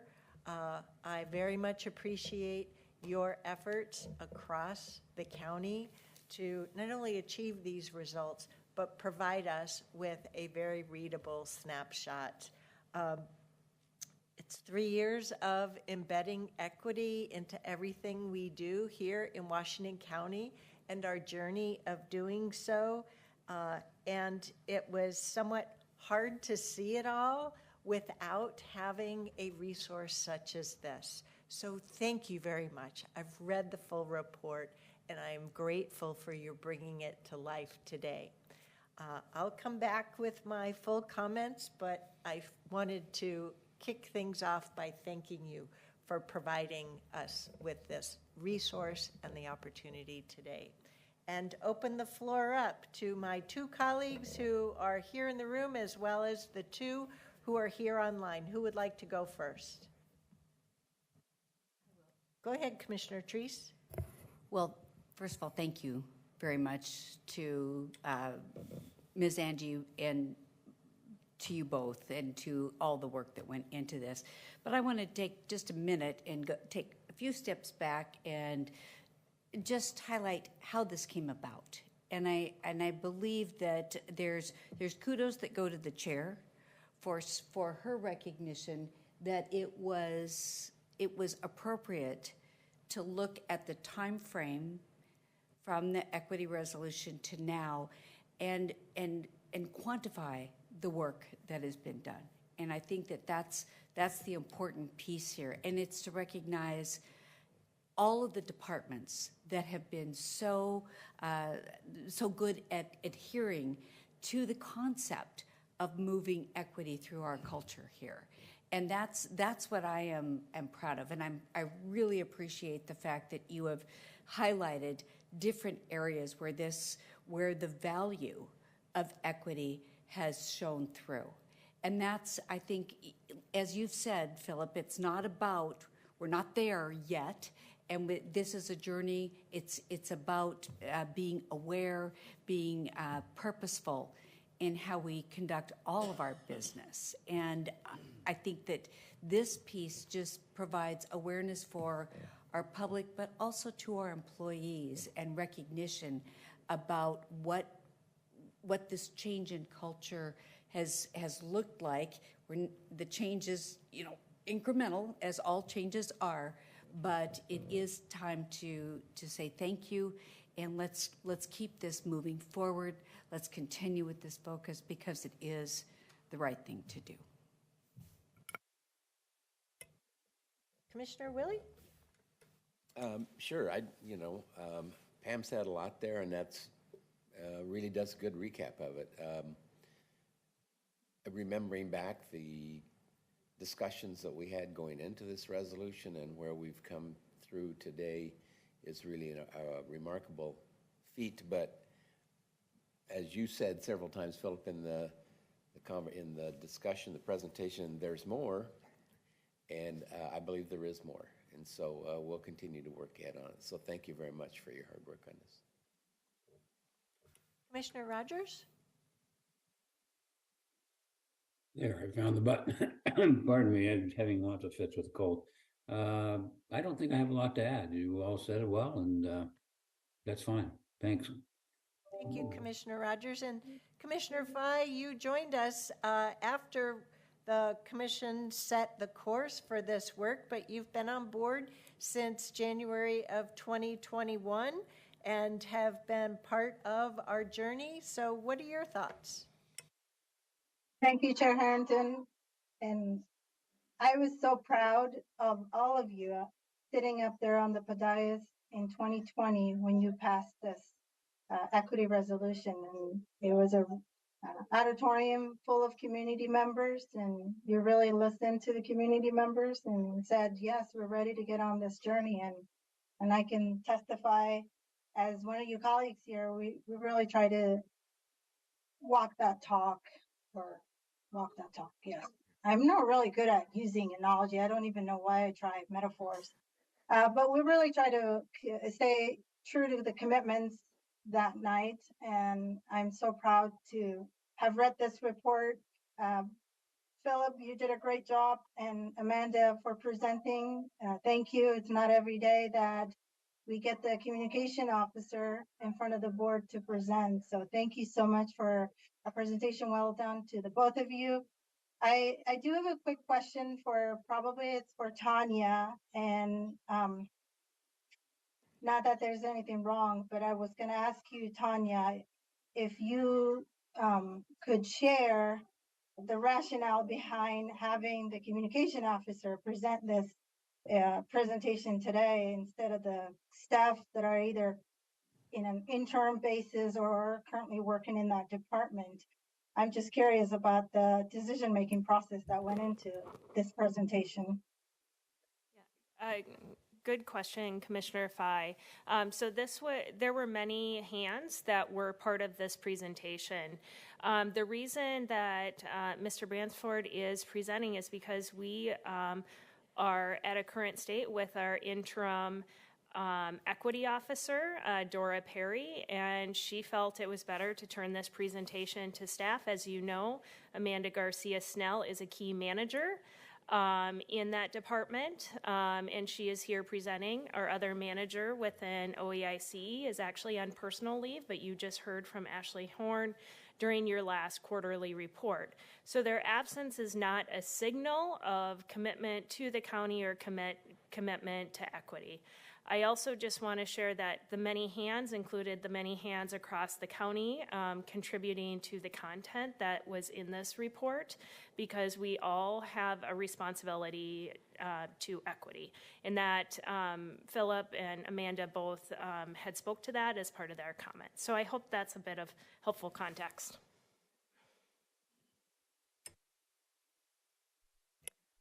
All right.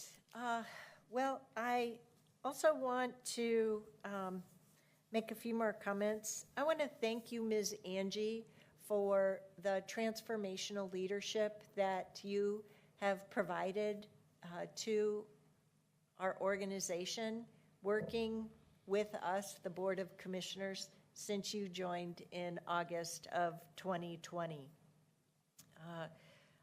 I've mentioned that we've been working all across the agency to embed equity in all that we do.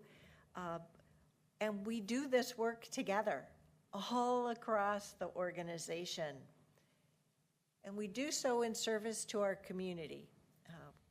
Whether you live in Washington County or work in Washington County or both, we're in this together. We thrive or not together. It can, as we go through life, it can sometimes feel like your sphere is, where you work or your family with whom you live or with whom you gather. Sometimes it can feel pretty individual, but nonetheless, we exist in a society and in a community together. And we, as your Washington County government, are trying to ensure that we have the face of our community today and the face of our community as it evolves into future decades and generations. And we want to make sure that not only are we delivering good service to our community, but that the face of the people in service to community is evolving as well. So I am really grateful for how our career evolution here in the county has also been changing, for that the career development and the career investment in all of our employees in ways that exists today and will continue to grow and evolve into the future that hasn't been done previously. Really, I also want to thank Dora Perry for serving as our interim Chief Equity Officer.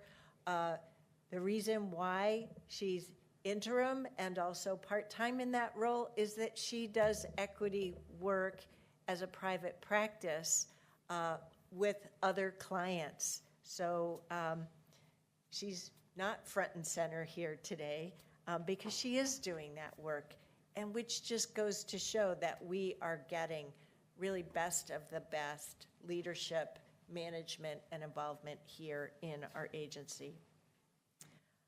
But as a parting thought, I want to share that the two of you and all of our employees that are doing this work, and the colleagues for which I serve, to be on this journey together, you make me very proud to serve as chair and to work with all of the employees and of Washington County and the board members in service to our great community. Thank you very much for pulling the results of all of our work here of the board and across all of our departments together in a easy-to-read report. It's quite compelling. It's wonderful to see the accumulation of it all, and I appreciate your bringing that to life through the presentation today as well. Thank you so much. Thank you, Chair.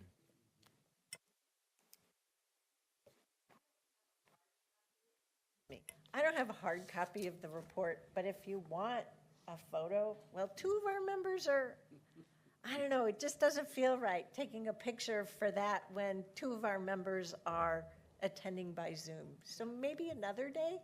I think I would suggest, Chair, another day. We did have a great photo during the last equity report where all the committee chairs were present. I know not all members of the board were here as I say that out loud, but I think there will be other opportunities when we can celebrate the many employees and the hands in this work. Great. Thank you, Ms. Angie. Well, next we're going to move on to public hearings, and part of our equity journey is our investments and what it takes to put money into action through the work that we do here as Washington County.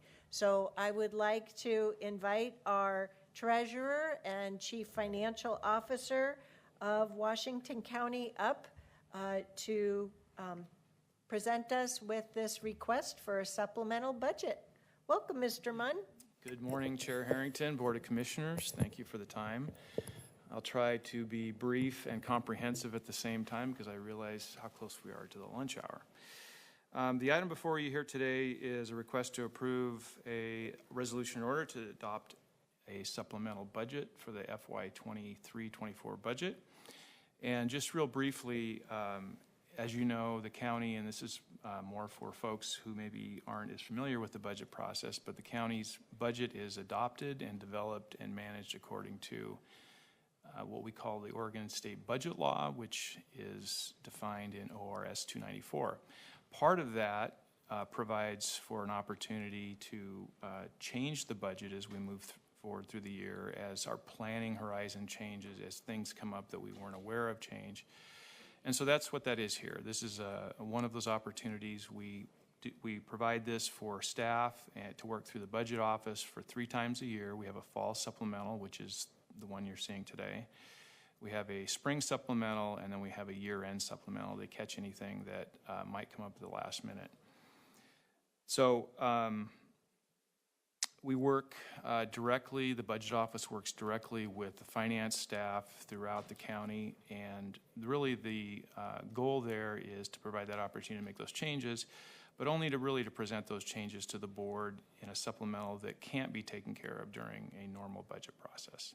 So with that, we have 8 items here, and I'll just go over them briefly. All of them are technical in nature, administrative in nature, or corrections to something that would have been in the original budget process. So number 1 is mail and print services.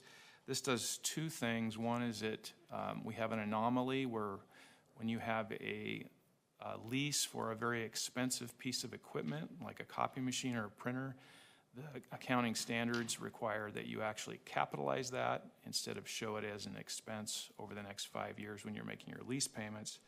So this is highly unusual, but it's just following accounting standards board's requirements. And then also there's a carry forward of funds to replace some equipment there that was budgeted in prior years that we weren't able to get to under the pandemic that they're now replacing now. Number 2 is a transfer from the general fund to the facilities fund to pay for the state court facilities. So the budget is already in the facilities budget to take care of all those facilities underneath our cost allocation plan. We omitted the component that pays facilities, moves the revenue from general fund to facilities. It's a general fund responsibility to pay facilities back for that work. So this is a correction to the last year's budget process that we missed during that. Items number 3 and 4 are changes to the budget due to recently adopted board actions that reorganize the sheriff's office and then also provide some reclassifications for that. Item number 4, there's no budget impact on that. That's just moving budget around. And number 4 is an increase to the budget or a transfer, an increase in spending out of the budget with a transfer from contingency. Number 5 is similar to one that I just mentioned about printing. There's a vehicle known as a Bearcat, which was purchased in the last budget year. We went through the procurement piece of it, but it wasn't actually delivered or received until this fiscal year. So accounting budget rules require that we recognize that expenditure in the year in which it was received. So no budget impact there. Number 6 is a follow-up to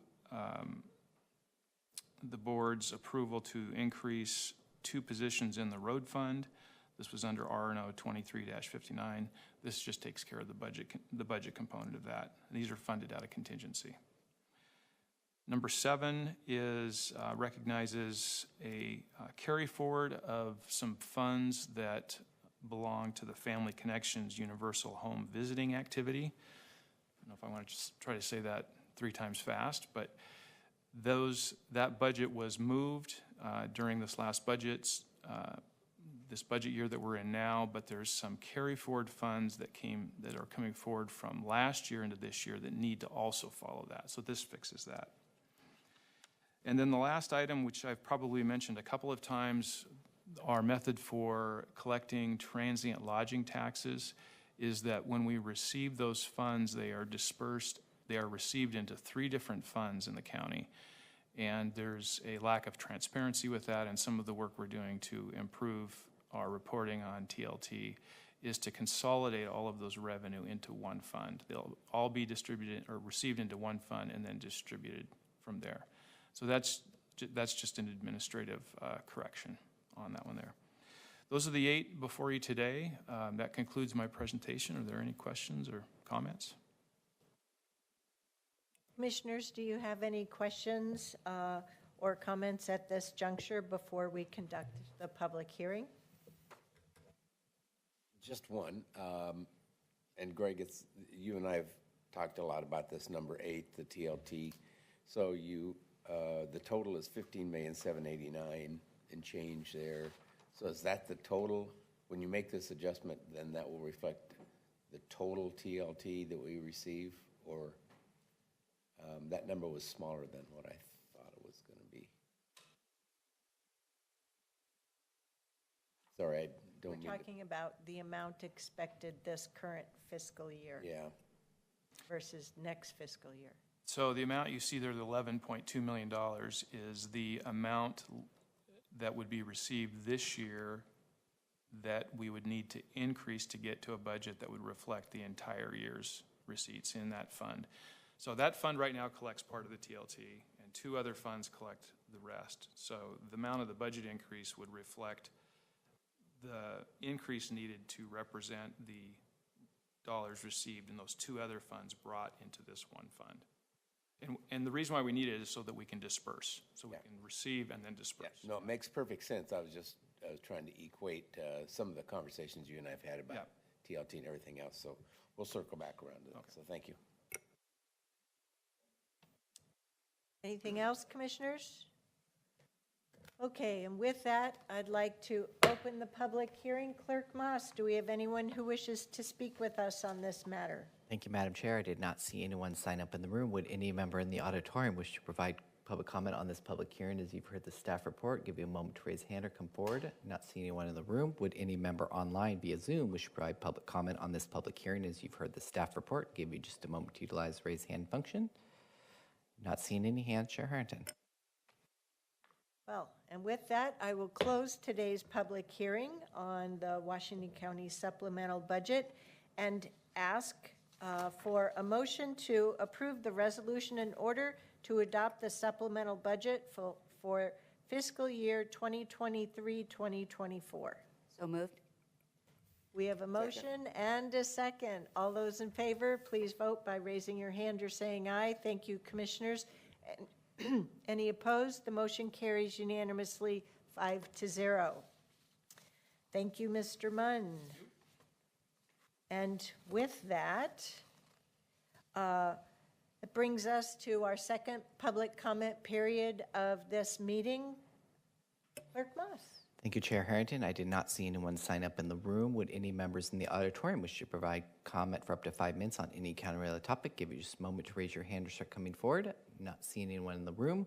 Would any member online via Zoom wish to provide public comment for up to 5 minutes on any county-related topic? Give you just a moment to utilize the raise hand function. Not seeing any hands, Chair Harrington. Thank you, Clerk Moss. And with that, I'll move to board announcements. Next week, the week of the Thanksgiving holiday, we will not be having any board meetings next Tuesday. The following Tuesday, November 29th, we'll have our work session in the afternoon starting at 2 p.m. and then our board meeting in the evening starting at 6:30 p.m. Then we're into the month of December already. Tuesday, December 5th, we'll have our work session start at 9. It'll pause and reconvene later in the afternoon, generally around 1 p.m. Our Housing Authority Board of Directors will start at 10, and then our board meeting will immediately follow that Housing Authority Board of Directors meeting. On Thursday, December 7th, we'll have our monthly roundtable from 9 to 4. Then on Tuesday, December 12th, our work session runs 2 to 5, and our board meeting at 6:30 p.m. So we only have 2 meetings in December. Our work session and business meetings Tuesday, December 5th in the daytime, and then Tuesday, December 12th, afternoon and evening. The following 2 Tuesdays, December 19th and December 26th, we will not be having board meetings. So we wish everyone a terrific holiday season. Are there any other board announcements today, commissioners? Seeing none, I would ask for a motion to adjourn today's meeting. So move. Second. We have a motion and a second. All those in favor, please vote by raising your hand or saying aye. Thank you, commissioners. Any opposed? The motion carries unanimously 5-0. Our meeting is hereby adjourned, and we will be reconvening at 1 p.m. Thank you.